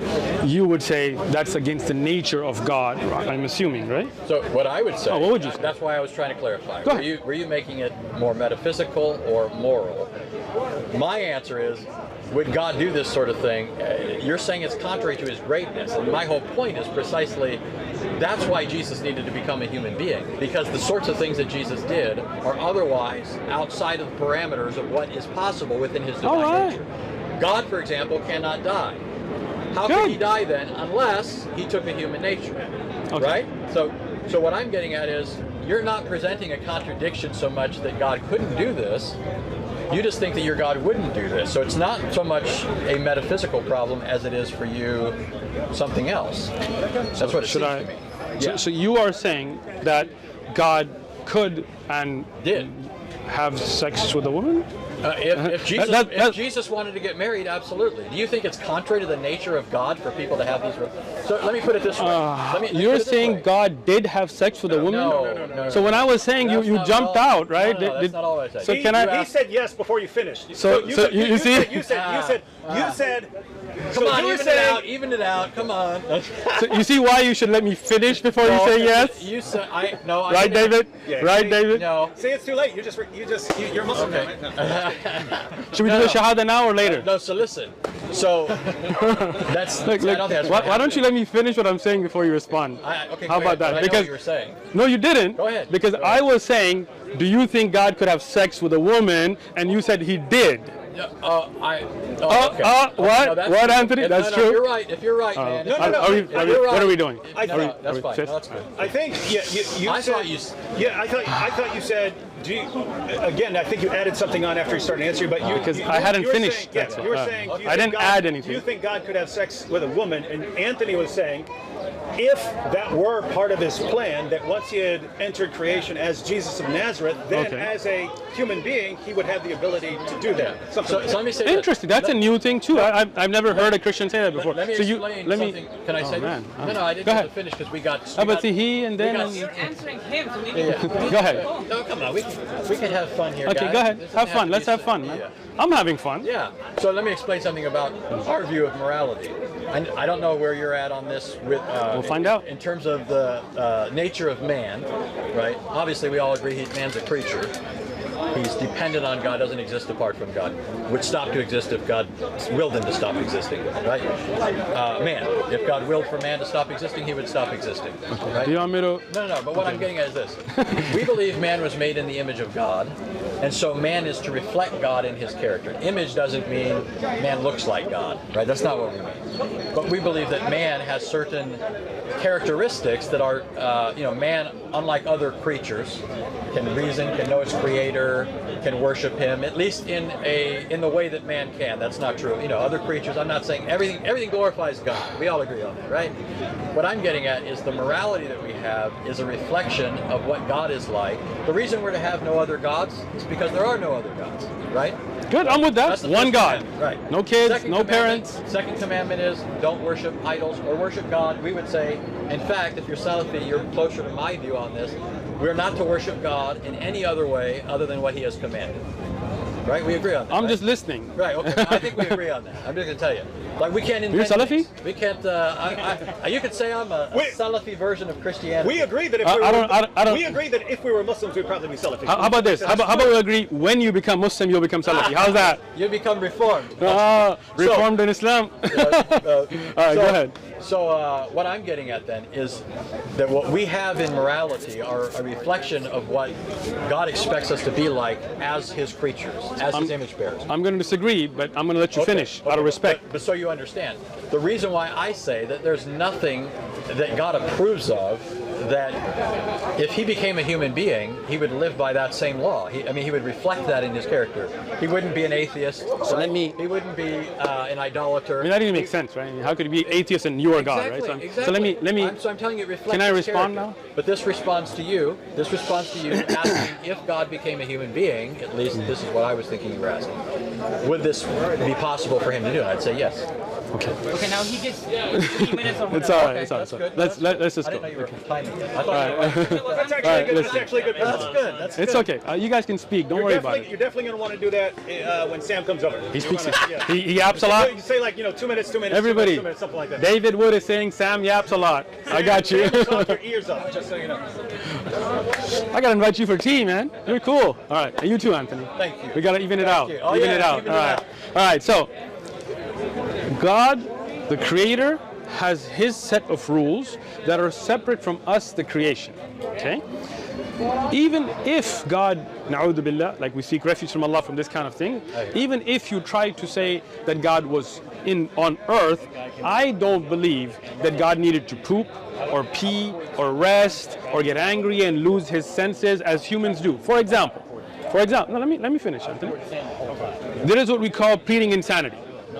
Right? Like if you go to court and let's say you're married, like for example, and you come home and you find some dude in bed with your wife, and you're like, this is crook, homie. Like you get crazy on him, you beat him, right? And you go to court, and they say, hey, you know what? You beat a person. You will say, well, I was out of my senses. In a human court, we would accept that. We would say, hey, you know, temporary insanity. We plead insanity, right? We would accept it because that's humans, right? So that's moral because you didn't know what you were doing. I don't believe that that's God's morality. God's above all of that. Let me finish, Anthony. What am I at, right? 1.5. 1.5, right? So when God created humans, he made the rules and regulations like marriage and inheritance and sexual intercourse and needs and desires, and sex is a desire. Getting hungry, getting tired, losing your senses because you're so hungry you need to eat. Those are human qualities. We don't give those to Allah. So that's why we would not agree on that point. But you didn't even represent my point accurately. Oh, okay. Yeah, my point I thought you did. My point had to do with morality, and I did too. I talked about morality. For example, somebody pleading insanity, we morally accept. But I don't think we should morally accept that. Really? Okay, so let me understand your point. If a person happens upon somebody sleeping with his wife, he's either justified in taking the person's life or he isn't. Okay, so let's talk about it. Anthony, you come home. Yeah, I'm saying. And you some dude in bed with your wife. What would you do? He's either justified. What would you do? Well, but that's a different question. Why? You don't want to answer it now, Anthony? No. We're asking about the question of what's moral. It's not what would you do. Okay, so what would you do? Because you would act morally. I don't think I'm the standard of morality, right? Well, I think you're somebody who tries to be moral. I hope. Of course. Do you try to live a moral life? But both of us recognize we're creatures. Okay. We make mistakes. Exactly. Yes. And God is not. Right. So those feelings. God, he's eternal, perfect, immutable. He doesn't get hungry. That's right. He doesn't get tired. He doesn't need to go to the bathroom. Moral issues. No, but this again. So that's the thing. He doesn't lose his ability to judge, right? Okay. I wouldn't say so that so when a human being does at certain times, right? But you're morally, talking about morality. I'm talking about morality, Anthony. You're talking about pooping and peeing. No. Let's talk about this, okay? Let's say somebody he is unable to. Are you looking over there or looking over here? I heard that. All right. Don't worry about it. Allah protects us. Don't worry about it. But maybe He protects you by using this catheter. A future Muslim, inshallah. Tell you. All right. So let's take this, okay? You get somebody moral, right? A moral human being, okay? You think goes. Jesus was moral? I believe Isa ibn Maryam was very moral. Okay. Go ahead. Okay. Now, if you take a moral human being, as a human being, he can make mistakes, right? Human beings can't make mistakes? Yeah, but that's a false. Wow. I just said as a human being we can make mistakes. No, but you were saying you were using this to talk about Jesus. You brought Jesus. No. I'm saying as a human being. Jesus did not. Okay, so let's just talk about humans. Do you think Jesus sinned at all, according to the Quran? I don't believe that I have any hadith or ayah in the Quran that mentions Jesus. Let me finish. Jesus sinning. But could he, as a human being, make a mistake in judgment? He could. Any human being can. Does the Quran say that? That Jesus could make a mistake? Okay, so let me explain it, right? خلق الإنسان ضعيفا, for example, right? Insan has weaknesses. That's in the Quran. And Jesus, if you and me, and at least as a Muslim, I can say he was an insan, he was human, then the Quran tells that he has weaknesses. But Allah has no weaknesses. Separation. Right? Now you feel me. So as a human being, we make mistakes. We make lapses in judgment that morally we're not held accountable for. Right? That's a lapse in judgment. We're talking about morality now. I'll give you another example. You're driving, right? And you are going a certain speed. You see somebody crossing. You think that at a certain brake point, you're good. You try to brake, but you still hit them. It's an accident. Right? You made a lapse in judgment. You go to court, you say, I tried, they came out of nowhere, I tried to brake as best as I could, I made a lapse in judgment, and the court tells you, you made a lapse in judgment, but it's not a sin. It's not a criminal act. You didn't intend for it to be. So you get a pass because you're human. God is not like that. God is perfect. God's judgments are perfect. He doesn't have that human shortcoming of lapse in judgment. Okay, and my response to that is, you're working in terms of an understanding of human nature from the Christian perspective, which is post-fall. Man Post is what? not post-fall. You know that we don't agree on the fall, Hold but on. you know what that is, right? The fall. God made man. God made Adam. Okay. Adam sinned against God. Okay. God didn't make Adam as that already guilty individual. Adam was upright. Okay, I just want to understand this then. So God made Adam, right? And he had the ability to make judgments. Yes. And he, okay, can I finish, bro? So when he chose to eat, oh, I'm sorry, go ahead. What I'm getting at is, you're taking what's true of mankind by virtue of the fall, and you're now applying that to Jesus. See, I don't think Jesus made errors in judgment. I don't think he made moral mistakes. I don't think he made any mistakes. And I don't think the Quran says he does. In fact, I think the Quran makes him an exception to the rule. So all I'm getting at is these sorts of arguments against the incarnation don't really work. When we say that God became man, and you object and say, but God can't eat, and I'm saying you're missing the point. He's eating because he became man. It's only if God can't become man that he can't eat. So that's not an argument against the idea that God could become man. And so all you're giving me are arguments that presuppose or beg the question against the incarnation. You understand what I'm saying? Or at least what I think, you know? Again, so let's go back to this again, Okay. right? Saying that God needs to go to the bathroom, right? To me, is against the nature of God. He doesn't have needs. He doesn't. Let me finish now, bro. How long was that, right? putting my finger All up. right, No, keep your you finger don't up the have whole to time. do it. How about that, There right? you go. There Hey, you go. don't you have that It's a on your, shahada finger. yeah? Like, take a picture. Future Muslim right here. I feel you. All right. So now, when you say God having to go to the bathroom is against the point, that is the point, that God doesn't have those weaknesses that humans have. Those are against the nature of God. To have to use the bathroom, to have to sleep because he's tired, to have to worry about making the right judgment because he hasn't had enough nutrition. Those things, to me, those things and God's perfect nature cannot mix, just as we would say, at least David said, that it would be against the nature of God to get married and have sex, and you said it would be, so I don't know, you guys can work that out at home, but I think that is not the nature of God to have those necessities. Now, you're only reiterating the point that I was asking you to address. The issue that we're trying to discuss is whether or not God could become man. God could become incarnate. You're raising objections that presuppose that he couldn't already.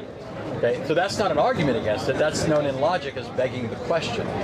So you're saying God as God doesn't eat, doesn't sleep, doesn't die. I agree. It's by virtue of the incarnation that God eats, sleeps, dies, and so forth. So that's not an argument against the possibility of God becoming man. That's an argument that assumes he couldn't become man.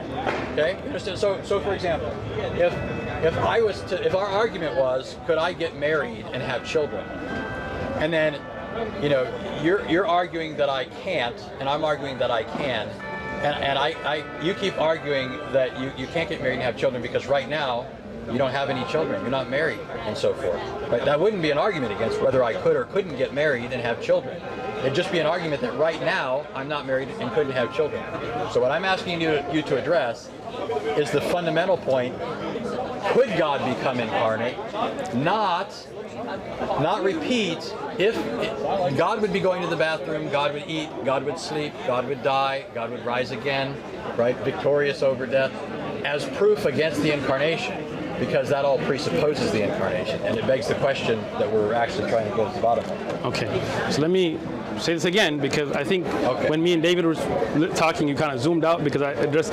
So the question here, again, gets to be one of those things that, can God make a rock he can't lift? Well, we would answer that by saying that's against the nature of God being all-powerful, right? I would say it's no. I would say that's it's God absurd. can? No, it makes no sense to ask. Exactly. No. Listen, I'm saying that those two things. You know, a rock so heavy, making a rock so heavy you can't lift it. Yes. You're asking if he can perform illogical feats are not feats at all. Thank you. Right. That's what you're asking. Exactly. But that's my point. I don't think God. But see, I don't think that God becoming a human being is exactly the same thing. That. You do, right? Yeah. And that's why I'm asking you to Excellent. to demonstrate that. Excellent. So all you're doing is begging the question. No, I'm not. Let me explain it again, okay? When I asked David, for example, could we say that God gets a wife and has sex and has children and things like that? You said that would be against the nature of God, right? I meant like God just. Yeah, so we're just talking about God. Like, Yeah, I'll give you an example, right? And I think it'll clarify this, right? Do you believe God would have sexual intercourse with a woman? I believe God has the power to do that if he wanted to, but he wouldn't want to because of his moral nature. Thank you. I agree with Anthony's answer that if God had decided after the incarnation to do that, then he'd be able to do that sort of thing. Now we're saying God could get married and have sex and have children. I would say if God wanted to do that, and that was part of his eternal plan or something. So let me like ask you. Let me ask you a simple question, right? Because let's say a guy comes up to you right now at Balboa Park, right? There's all kinds of religions here, right? And he comes and tells you, hey, God's married to my mom and has sex with her every night, right? For example, right? Would you believe that? You know the answer? Yeah, go ahead. My answer would be this, and I think this is something that we should have been discussing already. Excellent. We believe that we don't know anything about God apart from God's own voluntary revelation of himself. Excellent. So we are all beholden to him. Right? Okay. We are dependent on him for life and breath as well as anything we know about him. Right? And anything we know about him that's true is what he's told us. Anything we think we know independently of that is not something we can know to be true.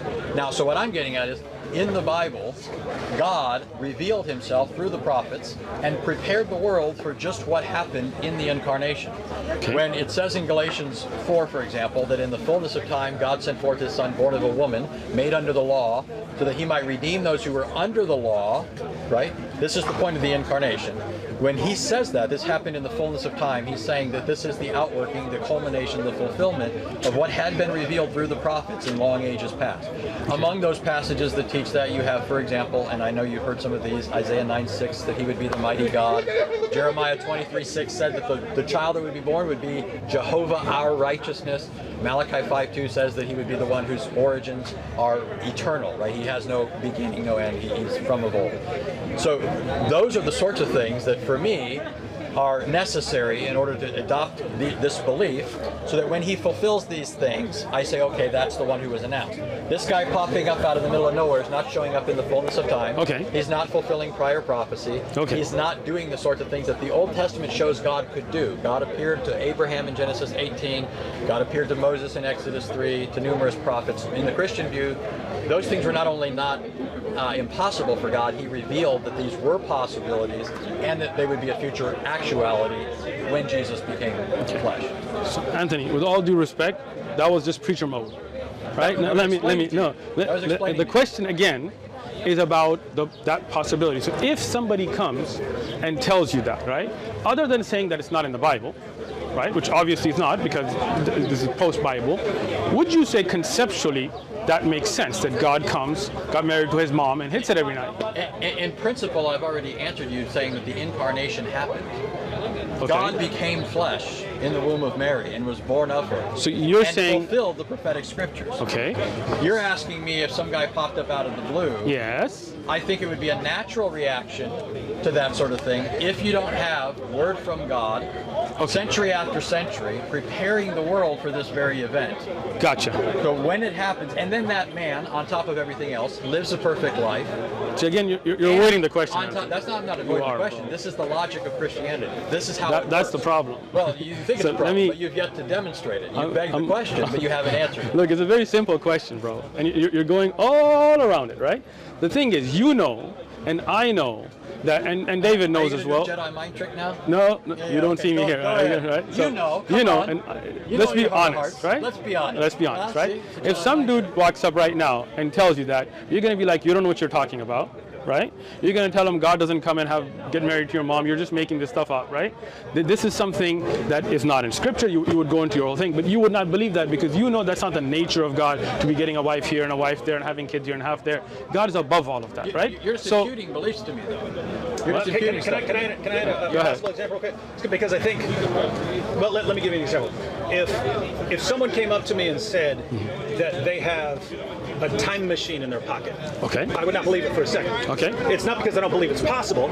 It's just I believe that's extraordinarily unlikely, and you would have to provide me with some very good evidence. Excellent. Okay. For that, right? Good. If someone came up to me and they said they have a square circle in their pocket, I would regard that as impossible. Thank you. So We're with it.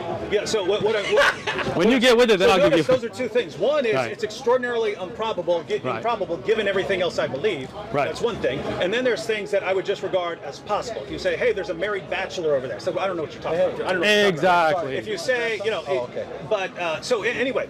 That's good. That's a good, excellent example. If someone were to come up and say, something about someone being incarnate or something like that. Now, we're Christians, so we believe in that revelation. We believe in the revelation we have, Right. so we don't believe that sort of thing is going to happen. So we would dismiss it on that. As far as so you would dismiss it on basically your belief. yeah. Okay. Okay. Hold on. But not an Let me respond to. unjustified Come on, bro. unjustified. Can I respond to him now, man? Okay. Well, I wasn't finished. Okay. Go ahead, David. Yeah, Sorry. so, don't interrupt him. yeah, so- I'm not.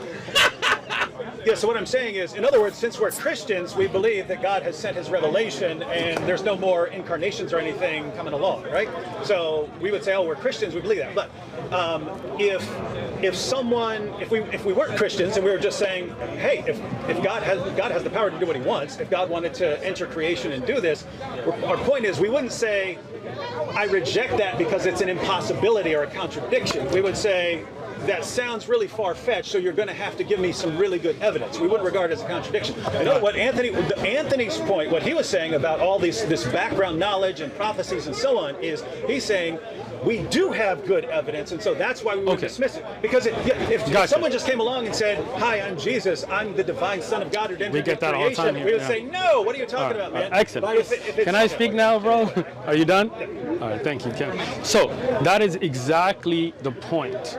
To me, as a Muslim, and this is what we're discussing here, to me, to say God is a part of the creation in the sense that he is human, that he goes to the bathroom, that he has to go to that he has those human flaws that Jesus would have had as a human being, not moral flaws, right? But we're talking about just physical flaws that we have as humans. To me, is just like you saying a square circle.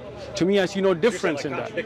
It's apples and oranges, right? Humans, خُلِقَ الْإِنسَانَ ضَعِيفًا, right? Humans have these weaknesses, right? Even if you take Adam before the fall, right? Obviously, he had some inclination to make a mistake, and that's why he ate from the tree that he shouldn't have, right? So that means by nature, even before the fall, he had that weakness to make that mistake. But Allah doesn't. The Creator does not. The Creator does not cry out and say, my God, my God. See, this is a human attribute where you are calling out to your Creator, right? Now, if the Creator is God himself, he doesn't call out to himself. He doesn't say, my God. Like you never see the Father in the Bible saying, my God, right? David? So, Let him, I asked David, bro, Anthony, David. Is your name David? I said right, David? So, when we were talking, he was just... Oh, he made a point, so I was responding to his point, but you're going He to... made a good point, I agree with you. all So right. I'll take that as a response to me. I was going to jump in with that. Oh, Another okay. example. Okay. Go ahead. Oh yeah, so something that I don't know your beliefs about the Quran, and I'm not changing subject. Did you get my question though? Yeah, I've got it Okay. for like the last. No, I just asked you a question right now. Yeah, it would make sense for the Father to cry out, my God, right? Why? Apart from becoming incarnate. Yeah, apart from becoming. No, I'm saying for the Father. Right. Do you ever see the Father saying, my God? He refers to the Son. Can I speak? Man, David, you got like a rekin to us or something? Like you pull strings? Why are you so afraid to hear I'm a not. couple people? I will talk to you. It's not like I'm gonna let you talk too. I'm going to let him talk first, and then I'll talk to you. I've been talking to you this whole time. So the question, David, is, do you ever find the Father saying, my God? He calls Jesus God. My God?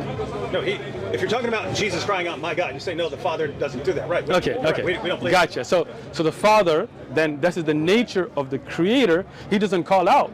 He is the one you call out to. That's the nature of God. And the nature of humans is we have weaknesses, so we call out to our Creator. Right? This is the exact point you're missing. Right? Humans have those shortcomings, those needs, those necessities that the Creator doesn't. So the Creator doesn't call out and says, my God, why have you forsaken me? But a human would.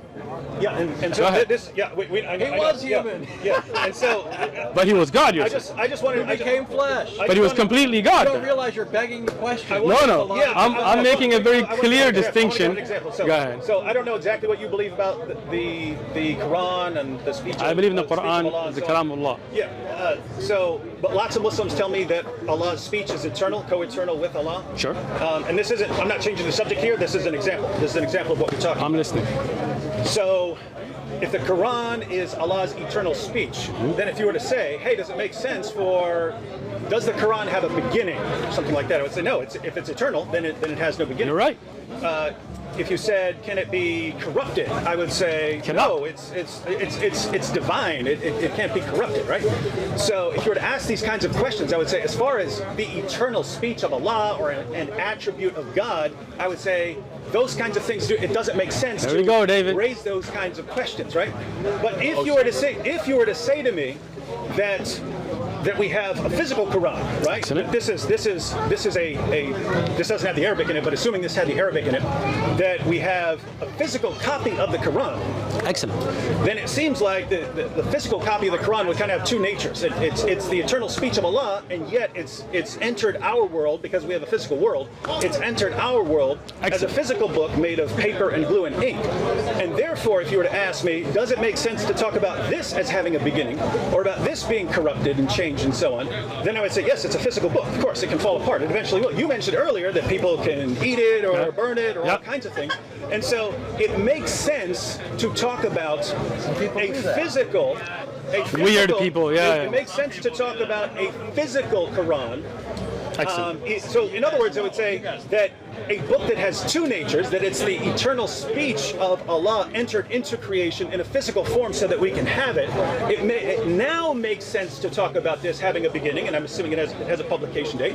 So it now makes sense to talk about this having a publication date. It now makes sense. It didn't make sense before when you're talking about the speech of Allah before it comes into creation. Excellent. Once it enters into creation, now we can ask these questions. But if I were to take your objection seriously, I would have to say, no, it's absurd to talk about these eternal things that can't be corrupted, being corruptible, having a beginning, having an end, falling apart. That makes no sense of the eternal speech of Allah. Excellent. Are you playing? Excellent. Oh no, you guys don't do music. You don't do music. No, I'll let you play the music for us. All right. I don't know how to play music. Come on, learn. All right. So now, excellent answer. I appreciate that. All right. So let's go to that now. Right. The Quran is Kalam Allah. Right. The Quran will never call out to Allah. Okay. Now, in the Quran, you will never say take it easy, Anthony. Is it true? Hold it together, Crook. Hold it together. I will. I will. Okay. The Quran itself is Kalam Allah. Right? The Quran responds to, for example, the Prophet ﷺ, right? But the Quran does not speak to Allah. It's the speech of Allah. Allah teaches us, for example, ad'iyah, which are called dua, supplications, for us to use to call to Allah, right? But let me finish, bro. Take it easy. Yeah, I got you. Okay, so now, when you say this has a publication date, none of us standing here as Muslims will say this is a part of the creator, right? This here is a published book. That's why the Quran is recited and the Quran is revealed. It was never sent just like a book, right? Because then that book, once it hits the earth, then that would be part of the worldly things. That's why Imam al-Bukhari has a book called Khalaq al-Af'al al-Ibad, where he talks about the recitation or the paper or the ink is not what is Quran. Quran is what is revealed. And before the Day of Judgment, it will be taken up. And that revelation can never be corrupted. That revelation is always preserved. And that revelation doesn't weaken. Do you understand what I'm saying? Now, when you talk about Jesus now, on the other hand, when you say that he came and he became human, but then at the same breath you say that he's always one, God is not divisible. So you're saying then that is God himself, even though he's human, and even though he is God, the Father and him are the same thing, but he's saying, oh my God, why have you forsaken me? That makes absolutely no sense. Okay, great. So you've said the fact that Christ, the second person of the Trinity, the Son of God, by virtue of becoming human and crying out to the Father, that there's a problem with that, a logical problem, and that's not something that Islam has to deal with. Now, number one, I don't think that's a logical problem, but number two, I also don't think that's true Islamically. So I'd like you to tell me where I may have that wrong. I don't think I do. Never know. But I grant that you're the imam, right? So, my understanding, which I have from other Muslims, which is part and parcel of why I hold that, and have read in the Islamic sources, that the Quran itself does intercede for Muslims, or will, on the Day of Judgment, right? The Quran will appear as a pale man and will say that it was the Muslim's companion in life and will intercede for him. Is that not correct? Can you give me a reference for that? That's in the hadith. Which hadith? Seriously, you don't think I'm going to go back? I mean, like, I don't know. Are you saying that's not in the hadith? That is not in any authentic hadith that I've ever read. So you'd say it's can not I finish? No, that's fine. If you say it's not authentic. Hold on, take it easy, Anthony. So, to say the Quran will appear as a pale man, and what did you say? It would be with the Quran will intercede for Muslims and will say that as a pale man. Well, that's in a Tirmidhi hadith, for example. Let's just let's look for it. So no, hold on, because see, I like to discuss on evidences. So can I find a hadith in a Tirmidhi that says the Quran will be a pale man? Let's just find that, and then I will explain from there. Okay, so. But that kind of misses the point that I'm making. You're focused on the pale man part, but I think you and I both know that it's classically Islamic to say the Quran will intercede for you. So let me explain the shifa of the Quran? Yeah. Okay, excellent. The Quran is Kalamullah, okay? What? You told us that part. I know, but that's part of the explanation. Take it easy, Anthony. Okay. The Quran that is read by us, right? I mean, we read the Quran. That Kalamullah will be a evidence for us. Do you understand what that means? That the fact that we stayed up at nights and read the Quran will make shifa. It will be an intercession. It will not be asking Allah for help or asking Allah separately than anything. It is only the fact that that good deed will be an intercession for you. Like if you had read the actual hadith, it talks about the Quran and another hadith about the siyam, the fasting, right? We don't say fasting by itself is an entity, but it's the deed that is that intercedes for you. So does the hadith say that the deed of reciting the Quran will intercede for you, or does the hadith say the Quran will intercede? Again, so this is the thing. When you say Al-Quran was Siyam, these two will be shifa. They will be an intercession, right? So what does that mean? That it is that deed of reading the Quran. Do you understand what that means now? Well, I understand what you're claiming. Okay. That's just not what. So let's see the. I searched for it. The first one that popped up. I know it's in Tirmidhi, but the first. I know it's in Tirmidhi, but the first one that popped up was in Ibn Majah. So in Tirmidhi, there is no such hadith that says the Quran will be a pale man. That's just the first one that popped up. Okay, so can we look at the Tirmidhi one first? Okay, I just want to see. Notice the Ibn Majah version says the Quran will come on the day of resurrection like a pale man, and will say, "I am the one that kept you awake at night and made you thirsty during the day." Excellent. So let's now go to. Hold on, take it easy, guy. Oh, you're trying to see that? No, take it easy. This is why. You're not seriously going to go to Google Translate, are you? Nope. Oh, okay. I know you know You're Arabic. funny. You're funny. You know Arabic. You don't have Arabic keyboard? No. Okay. I was just going to show you the takhrij. You know what takhrij is? Okay. The checking of the narration. Okay. This narration of Ibn Majah is a very weak narration. They didn't grade it this week. Can you show me their grading? Yeah, it's in Hassan. Let me see it. Go, just hit back. It's in Arabic now. You just ruined his phone. You can't see anything. Oh, he'll see it. Where does it say Hassan? No, this is Darus Salam's grading, right? So this is not sunnah.com, just a website.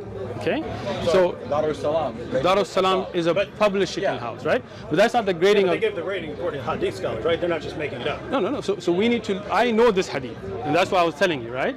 And I can show you the weakness in it if you like. Darus Salam is a publishing house, not a scholar itself, right?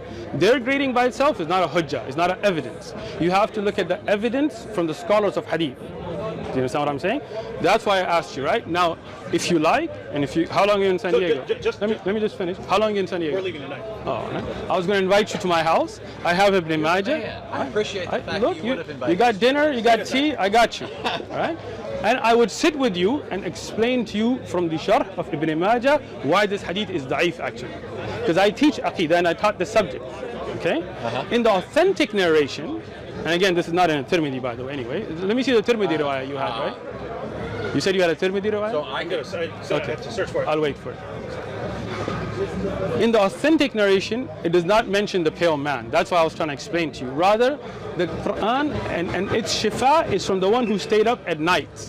So the shifa is the Quran asking intercession from the deed of you staying up nights. Do you understand the understanding there, right? Yeah, right there. Now, when you look at Jesus calling out on the cross, according to the Bible that you believe in, right? Saying, oh my God, why have you forsaken me?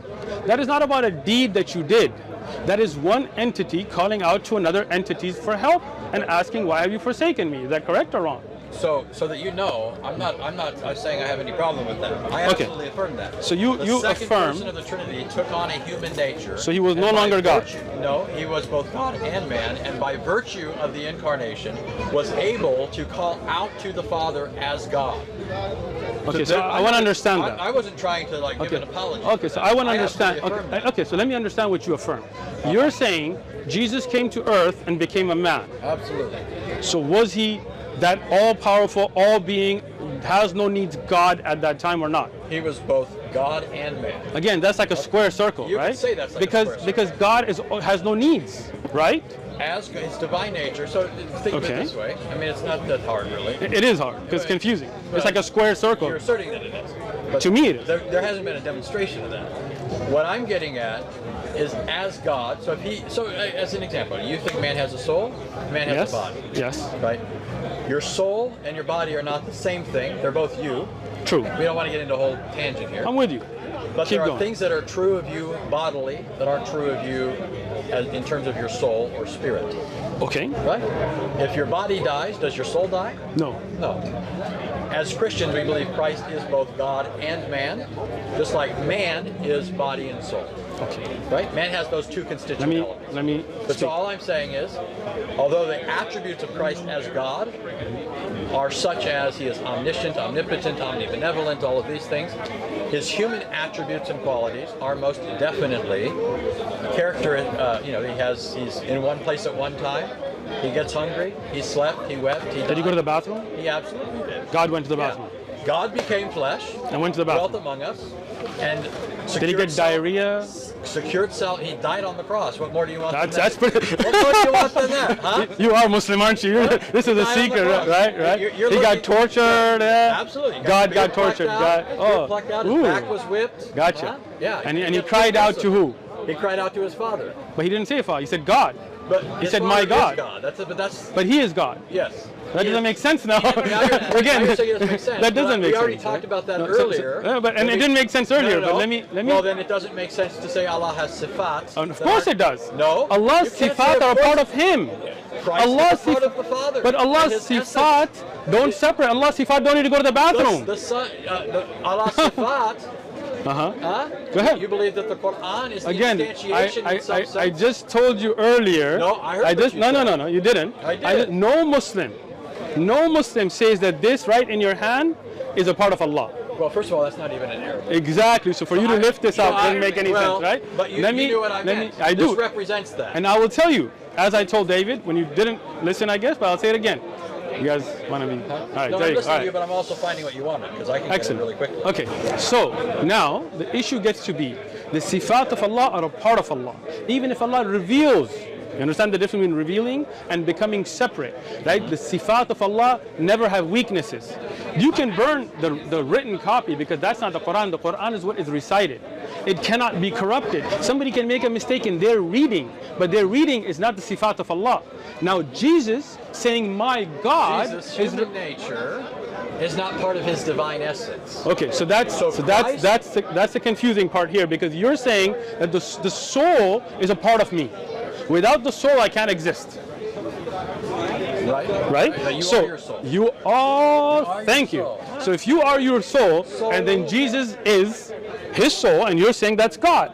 So for God to be now saying "my God" makes that doesn't make sense. No. But you misunderstood me. Okay. Christ has both a human soul and a human body, and his divine nature. Oh, man is so both body and Christ soul. is three things now. No, well, this is classic Christianity. This is excellent. If you're just learning this, I'm just learning it from you Okay, good. because you're such a good explainer. This is classic Okay. Chalcedon. You've heard of Excellent. Chalcedon, right? I have. Chalcedon was a Christian Creed 451. The classic Chalcedonian statement is just like man is body and soul, God and man is one Christ. Okay, So- let me just ask but- that. but Let me just ask, because I want to understand that. Let me just understand. Okay, so Christ, according to you, he was human, he had a soul, real body and soul. and he was God. That's three things in Christ. So he has all the attributes of humanity, Okay. body and soul, and he Okay. has a divine nature. So that's what I just said, right? So human nature and divine nature. So he has a soul. Absolutely. When was his soul created? So again, the soul of Christ, Anthony. it's human. Okay, so right? when was his human soul created? Christ became man when he became incarnate. In the So womb the, of so the Mary. soul, it's a very simple question. It's okay, it's okay, it's okay. No, nobody else got in. Go ahead. Yeah. When was his soul created? The soul of I'm Christ. saying that the humanity of Christ's body and soul Yes. starts at the point of conception, the virgin birth. Okay. Can you give me any reference to the Bible about when the soul of Jesus was created, as you just gave that answer, but about the soul? So the Bible teaches that man's soul is formed along with his body. It's formed within him. Okay, So man's. Psalm 139, Okay. among others, talks about the fact that God knits people together in their mother's womb. This is, from the Christian perspective, the time when man himself comes into existence. So Jesus came into existence as a man. Is human. Okay. Yeah, his So, human so, nature. so Jesus' soul, Zechariah 12:10 also makes for 12:1. those are not about Jesus, right? Those are general. Those are about Human you beings. asked about souls and bodies. I asked you about Jesus' soul right? particularly. So, just like you reasoned earlier, Okay. from the general to the particular, I'm with you. all I'm saying is, So you're saying the general rules about humanity are why you're taking the fact in your mind Because in that this Jesus' soul came in. So Jesus had Because no it- soul until he was in the womb of Mary. he had no human soul until he was Gotcha. in the womb. And when he came in the womb of Mary, his soul came into creation. So yeah, his body and soul originate at that Gotcha. time. And his body. And And when his he body. died, according to you on the cross, where did his soul go? His body died, his soul remained united to his divine nature, Okay. and he ascended into heaven. So before that time, there was no soul, but there was Jesus. Before and what then time? before Jesus was born, Yeah, he had no soul. right. So then God increased the soul of Jesus later. That's what you just said. That's not at all what I said. Okay, let me repeat it again. That's not all what I let me say what I said, and then you can correct me. Anthony, we got this. Okay. Just did, but So you had the laugh track over here. It wasn't even what I said. people laugh. It's okay. So but it wasn't good. now, when you said that Jesus had no soul before his human conception, Mm-hmm. right? So there was Jesus, part of God. There was God Himself, and then the Holy Ghost. We're not even going to go there. Okay. Then Jesus came to the womb of Mary, and a soul was created. They didn't exist before. Then you're saying no.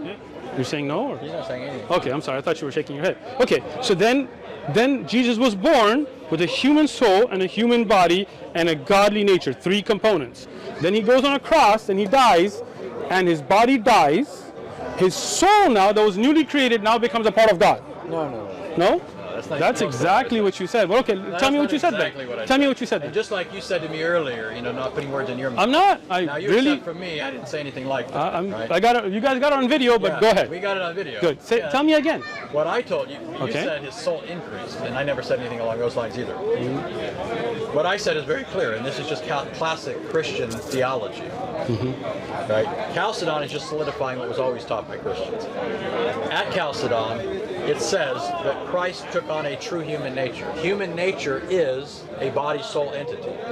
Right? Man is an ensouled being, an embodied soul. Okay? So when Christ takes on a human nature, he takes into union with himself a full human nature, body and soul. When the body dies, the soul doesn't cease to exist. And so when Christ died physically, his soul didn't cease to exist. Neither did it separate the union that had already been established at the incarnation between Christ as a divine person and that human soul. They're still fundamentally united. The soul doesn't become a part of the Godhead, but it still remains a human soul. Okay. It never becomes a part of the divine nature. So you have it on video, and so do we. Yeah. But I'm going to repeat this again. Okay. So there was no soul before Jesus was in the womb of Mary, right? Right. Okay. So Jesus came in the womb. God created a new soul Yeah. for Jesus. Yeah. We don't Became think a part of maybe Jesus. we have a different conception of what the soul is. It's okay. Let's just keep going. Soul, body, Soul, connected. body. Okay. He came out on earth. You're with me, Anthony? Yes. Okay. He goes to the cross. He gets killed, according to you. Everything's Now his soul and body separate. His soul that was not a part of the God union before, was not a part of Jesus before, where does that soul go? it remains his soul. And where does he go? He goes back to the Father. So the Father now has an increased soul. You said it, and you said it again, See, that has and now nothing- you're denying wait a it. minute, All right, wait a Anthony. minute, Thank wait a you. minute, Wait a minute. When you say you believe that Allah raised Jesus to himself, you believe that eventually someday you guys are all going to go, somebody's going to Jannah, right? Somebody's going to heaven. Every Muslim, Allah You're make going us. to say they're added to Allah, like they're some part of his nature? We do not believe. 'Cause I don't Let, believe let that me either. let me respond.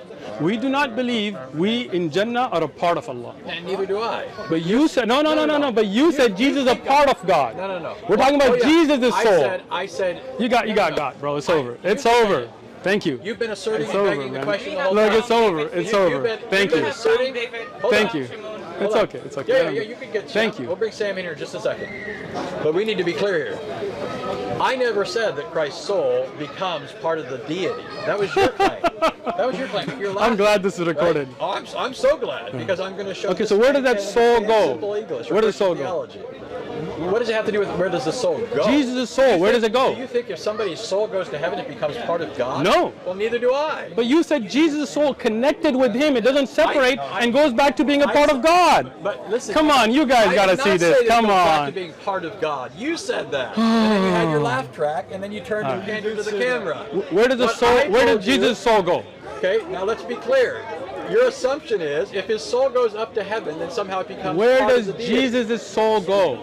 Jesus' soul remains forever united to his divine nature. Okay, and where does his divine nature? Is he back being a part of God? What do you mean back to being part of God? He never Wait, ceased being part of God. But he was human here, right? As to his divine nature, he's always God. Okay. He never ceases to be God. So then when he got a When he soul takes on attached to himself him, a human nature, which Yes. includes a human soul, right? at his death he doesn't cease. Okay, so that soul is now a part of the divine nature of No, Jesus, a part of. it's- Oh yeah, That Allah. soul remains united in his person. Yes. It's his soul, So but God- it's not his divine nature. So it's a part of him. That's your disjunct. Is it a part of God or not? It is his. He has a can't divine answer. nature and a human nature. Is that soul, because his human body is dead, so his human soul, is it a part of God or not?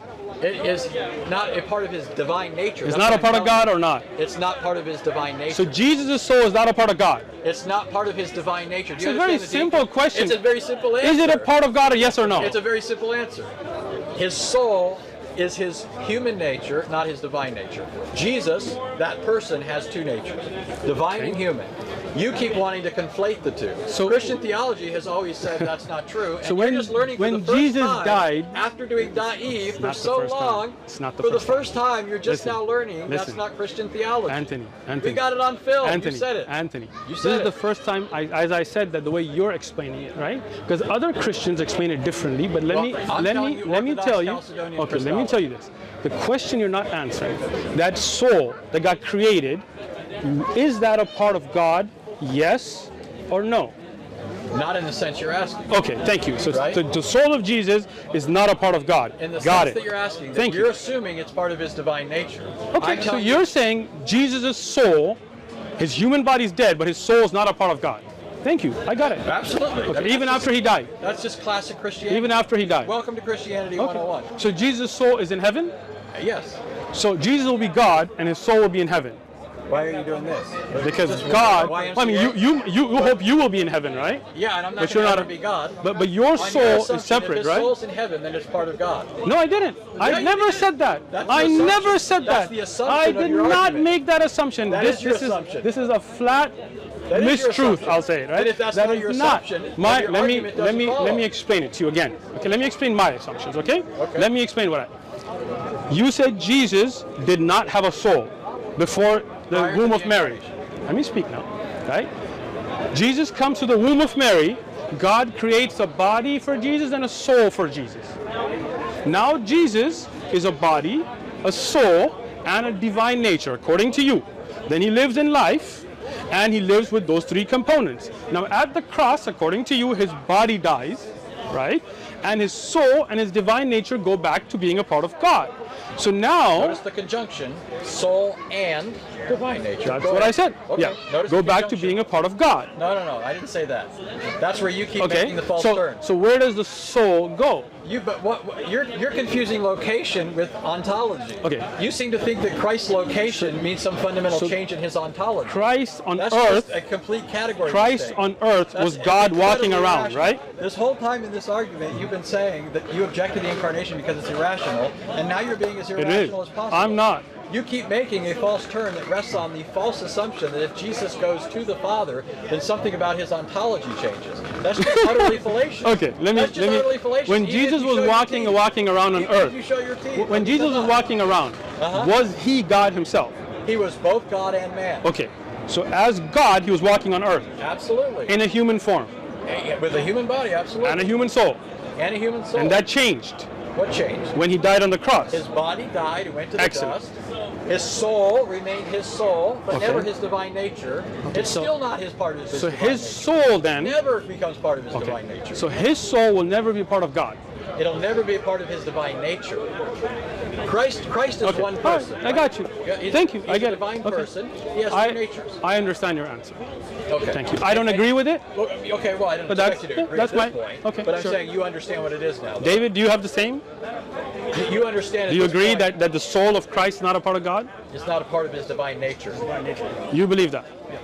David would. That's basic Christianity. I mean, Oh, I mean, many Christians here, preachers and pastors, have said the soul of Christ is a part of God, right? Well- but you're saying it's not. Okay, I understand. see, I don't know how You're they saying read the it. soul of Christ was created, and when Christ died, his soul does not become God. absolutely not. Okay, his soul is in heaven. So let me just say this then. I can't speak for other Christians, Okay. right? Is in this sense, the people you Got talk it. to, right? I'm not going to say you're misrepresenting them. There are You can talk to possibilities, right? No. But I'm saying they might be speaking less than precisely, Okay. or you might be misunderstanding them.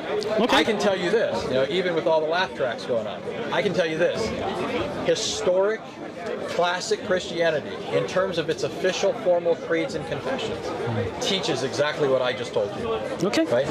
The Chalcedonian Creed, which is historic Christianity in its affirmation of the natures of Christ, has always affirmed that Christ had a fully human nature. Okay. And those two natures forever are distinct. His human nature could never be his Interesting. divine nature. So, Never. so the soul of Christ is not a part of God.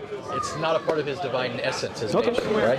And this goes back to a fundamental distinction of Christianity that I think we agree on. And you would hold it as a Muslim, not as I'm not saying you hold this, the creator-creature distinction. There's an absolute distinction Yes. between the two. Yes. And so as Christians, as Christians, we affirm that distinction, and we don't believe the incarnation ever blurs that distinction. But we believe Jesus was a creation. Wa alaikum salam wa rahmatullah. Well, you believe he only was a human being. He was a creation. Yeah. And But we you believe he was a creation and the creator. We believe that he was the That's not- creator who took upon himself a human nature. So again, that means you mixed the two. which never become mixed. Again, if you read the Chalcedonian Creed, it says without admixture, without Okay. intermixing. So classic Christianity has Gotcha. always said those two natures remain distinct. They're Okay. both natures of the divine word. They belong to the word, but they never become the other. His divine nature forever remains divine. His human nature forever remains human. but his human nature started at the womb of Mary, Yes, because it's human. right? And his body died, And his soul will live, but never be a part of God. It'll always be united in his one person. It'll never be his divine nature. In the one person with the Father, Yeah. so soul then is now united with the Father. The Son, who is always one with the Father. Okay. There's no change to the divine nature. There is, because you just added a soul to it. No. See, it's united with it, right? You don't even Is the understand. soul united with Jesus forever It's- or not? It's hypostatically. It's not Hypostatically, ontologically. wow. They don't become fused. I think you're thinking in terms of. That's what it sounds there's like, some right? tangible substance called deity. No, and there's no, this no. other tangible stuff, and they Right. get glued or something. Let me just That's not explain. what Okay, I'm so saying. this is when your idea of God, right? There are three components, right? What do you mean by what components are you referring to here? Father, the Son, and the Holy Ghost. I wasn't sure if you were still talking about Christ, divine nature, human nature. Well, that is Christ. It's one of the three, right? Yeah, up here, yeah. But Yeah, I up didn't here. know what Okay, I three got you. components you're talking about here. I get you. I know what you. I like to be clear. So what I'm talking about is God, in your understanding, has three distinct components that come together as one. The Father, no. Okay. That would be like us saying you believe that Allah has these components, his face and his shin and so on, that come together as Allah. It wouldn't, because it wouldn't. Let me explain why not. No, because Allah's yad, for example, doesn't detach and come walk around on earth. But we don't think right? Christ detached. Okay, That's just not what we do. you do say that God took on human form. Yeah. Human nature. Okay, so We also believe that God is everywhere, so there's no detachment. It's not like Okay. when I say took on, that's metaphorical. I don't mean. if God is somehow everywhere, his then what's the deity- difference between you and Jesus? You're both God then. No. God is everywhere, so God's in you, right? See, why do basic terms break down like that with you? You move Because from saying you don't God make is sense. everywhere to saying God is everything. Those are two different terms. So that's the thing. Jesus was God, you're saying, not present at Jesus. So that's why you're trying to confuse the issue, No. because there's a distinction. You're saying... I'm making the distinction. Okay, You're not. I am. Let No, me you're explain not. it. So when you say God is everywhere, Yep. you don't mean he's everywhere in the sense that Jesus was here.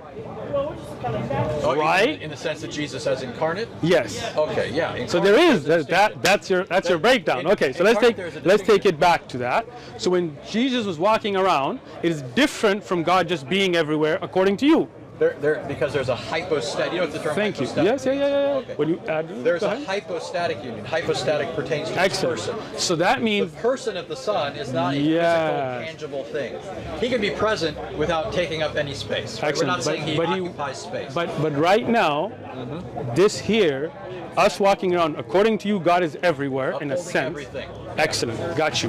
But when Jesus is walking around, now this is different than just saying God is everywhere, because you're saying, absolutely. thank you. Okay, so when Jesus came to earth, not that he was already everywhere like that, you can't just go on a loop, He is always everywhere. but there's a difference, right, of Jesus coming Yeah, physically, yeah. right? Yeah. He's incarnate in the womb. Though. Yes or no? That flesh doesn't come from heaven.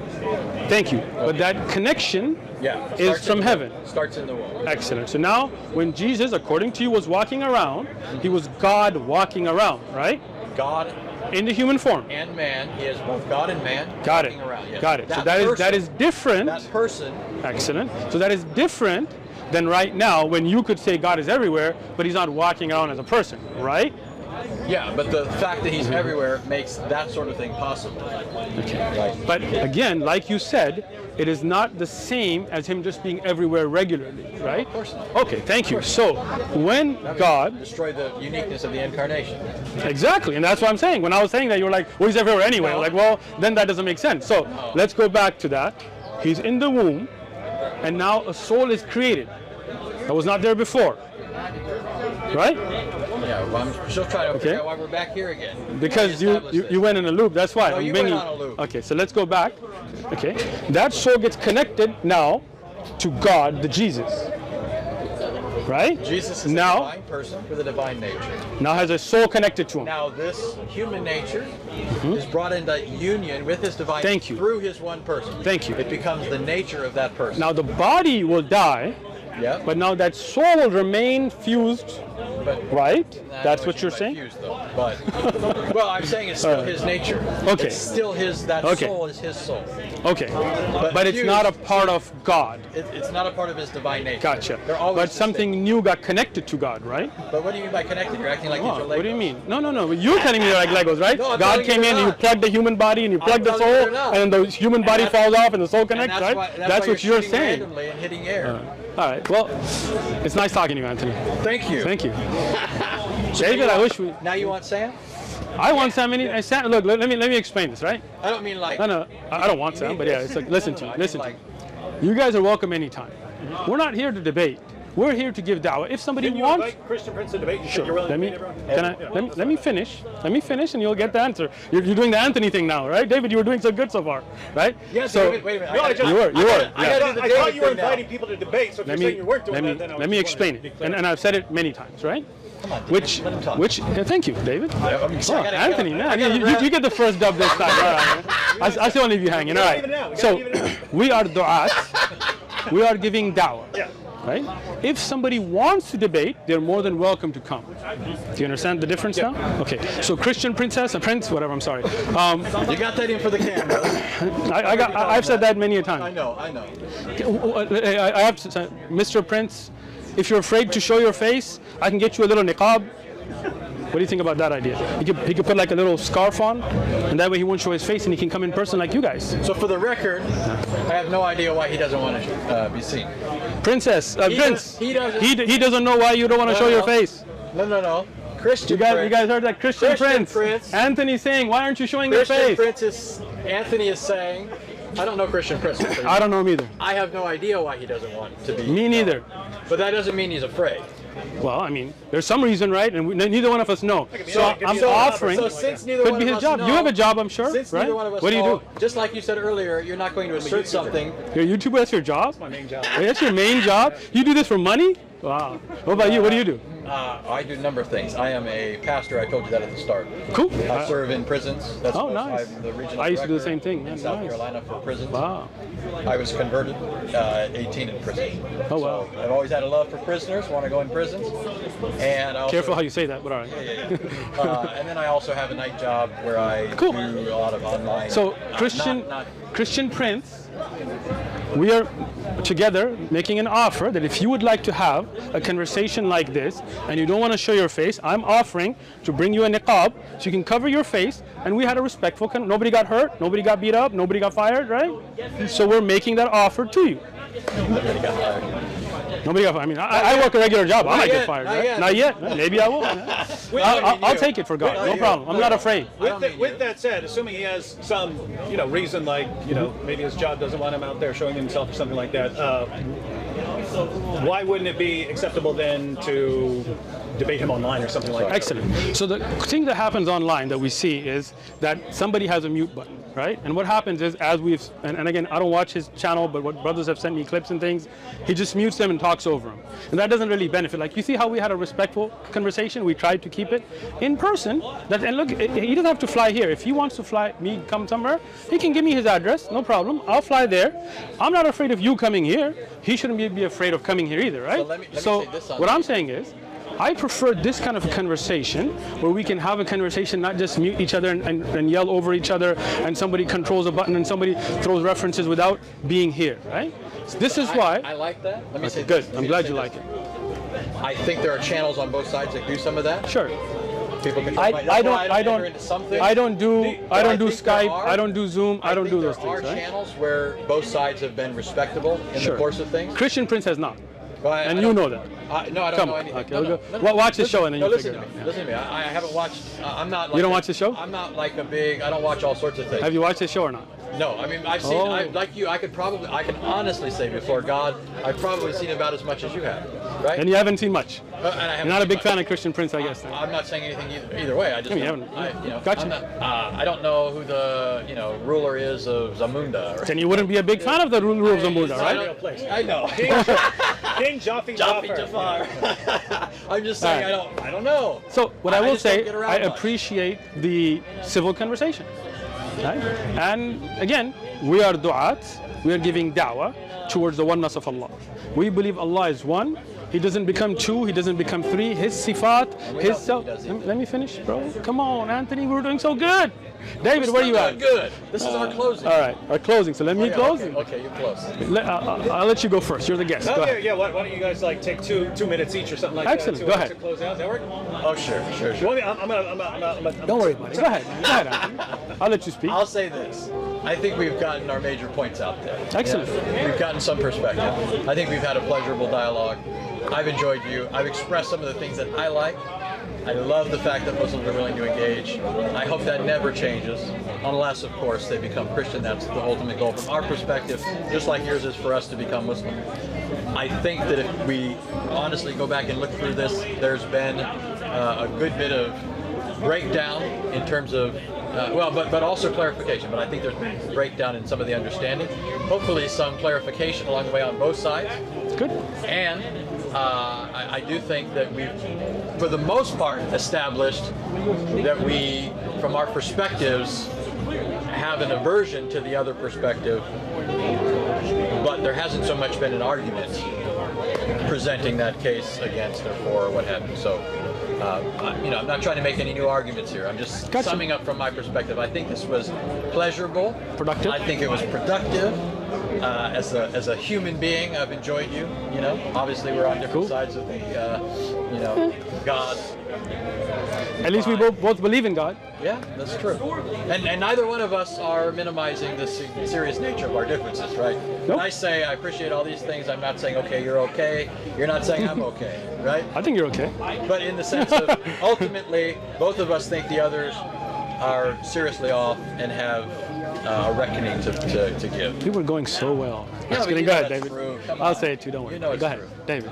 Oh, sort of final thoughts here? Yeah. Yeah, I'll just give you my basic view. Muslims generally go right to Christian theology, and this doesn't make sense, that doesn't make sense, this doesn't make sense. Whereas Islam is this, you know, easy to understand oneness and so on. My view is that when you really get into Islamic theology, you're talking about the attributes of Allah and the Quran and the nature of the Quran and the eternality of the Quran and the spirit of Allah and all these things. It seems more confusing than people are generally letting on. And my general view is just because something is confusing doesn't mean you dismiss it. Just because, you know, if you study quantum mechanics, no one gets it. They just understand that's how things work. So for me, it comes down to something we didn't actually get to here. What's true? What has God revealed? And what has He shown that He has revealed to us?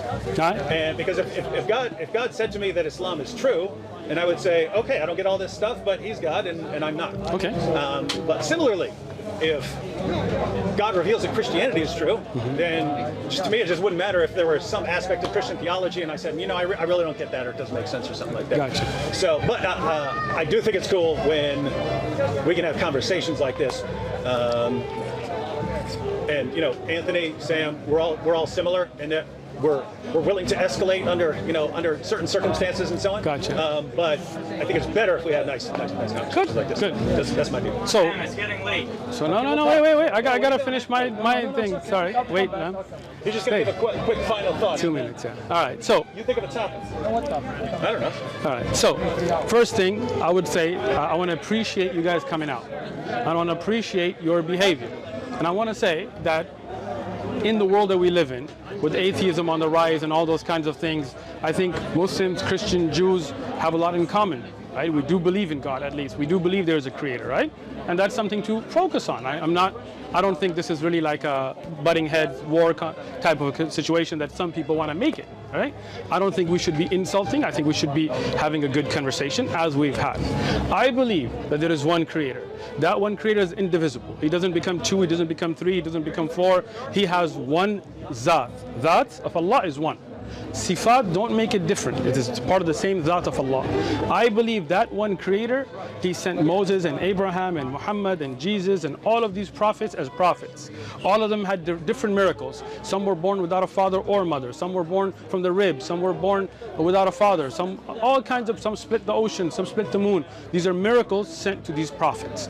And they all brought the same message. The message didn't switch up that, okay, right now you need to do good deeds and then later on just believe and somebody else will die for your sins. To me, that's not from the nature of God to be unjust to a bunch of people by making them accountable for their deeds, and then unjust to another people by then just believing in something and no matter deeds they go to heaven. To me, that's not my belief. My belief is that there is one Allah, one creator. He revealed the Quran. He is the one that sent the prophets, and those prophets preached the same message. Believe in one creator, don't worship idols, no statues, no symbols of statues, all those kinds of things, and follow the prophet of your time. I believe this is the time of the prophethood of the Prophet Muhammad sallallahu alaihi wasallam, and I invite all of you to believe in the Prophet sallallahu alaihi wasallam and follow that guidance, and this is what I believe leads to heaven. Again, appreciate the time, appreciate the conversation, and you can bring Sam if you like. Sam, we gotta break our fast. Come on. Let me stop this real quick just to start up again so the files not too long. Sam! Sir! Come on. We got 4 minutes.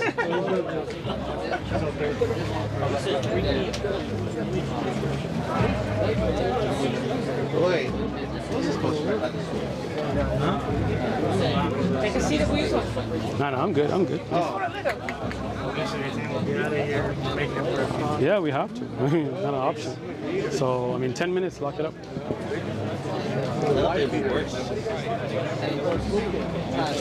Sam. But I was waiting for these guys to. All right, how you doing? You mind it? Should I call you Hassan? Oh, give me a hug. Brother, give me a hug. No, people think I get offended when they call me Hassan. I don't. What do you want me to call you? I don't want to call you anything Whatever, offensive. Hassan, What do you Hassan. like? Sam, pick. Take what? I don't know what. Pick a name that you like. Hassan. Hassan. How are you, Hassan? Where are you from? I like this one, Jaman Baru. You like it? Good. Ashuri Chaldean. Okay, you're Chaldean. Ah, Ashuri Chaldean. Ashuri Don't Chaldean. speak Arabic. okay. But I'm Speak from Chaldean? born in Kuwait. Yes, I speak Nice. it. Born in Kuwait. You got a big community in San Diego. Yes, you do. My cousins are there too. Nice. So don't tell them you might. Just kidding. 1974 came to Chicago, so I didn't learn Arabic. I learned Assyrian. Gotcha. Just want to be clear because some people think I speak Arabic. I speak Arabic. Yeah, I know you learn. But I keep telling them I don't speak English. I'm lying. I believe you. You don't speak I Arabic. don't speak it. All right. But yeah, I don't know what you guys were talking about. We had a big conversation. We got like a few minutes before we have to go break our fast. God willing, Yes. I've come back. We'll have Anytime. Yes. I'll tell you what. I'm in Should- Arizona, Sam, but I come up here like assume. once a month. Tell you what. I'm inviting you in front of everybody here to break fast with me. Come to my house, eat food with me, drink tea. I have a library. We can sit down. Because So, he's my right. what time? We go to Arizona. I'm in Arizona. What time are you leaving? There's no specific time we need to leave, so if you want us to come over, we'll come over. How late would it be? Probably on 7 o'clock. We'll start dinner. Whatever you want. Then to do. we'll. He's we'll my be- right. Sounds But good, sounds I good. come up once a month. I promise you. Now that we understand each other, I will come up. We'll Okay. Let me give you my number. Yes, and you take And if mine. you want, then today, if you guys are heading out, that's because it's gonna get. If we sit, we're gonna sit at least till 10 p.m. midnight. So you guys better be ready. All right. 224? No. Let's turn the cameras out. And I don't want people. I don't want people. Me or you getting messages. Here, there you go. Just type it in. All right. You're lucky to. All right. I'll send it to him. And yes, and so he's my right. But I will be coming more often. I'll see you guys out. All right. Cool. Because I come up here once a month. I see people. in Once a San month. Diego. I have Man, you've been cousins, coming and this often. Never came and said hello, man. I met you the wrong way. Oh, we gotta meet you the right way. That's why I come in. Give me a hug. All right. We'll talk more. We will. We Now, will. you guys do have time for a quick conversation, so what's a good He said a few minutes he wants to break. Yeah, I have to leave. So I mean, we leave at 5. So So go ahead. It's okay. We'll come. come back. He'll All right. call me if you want to go to his house.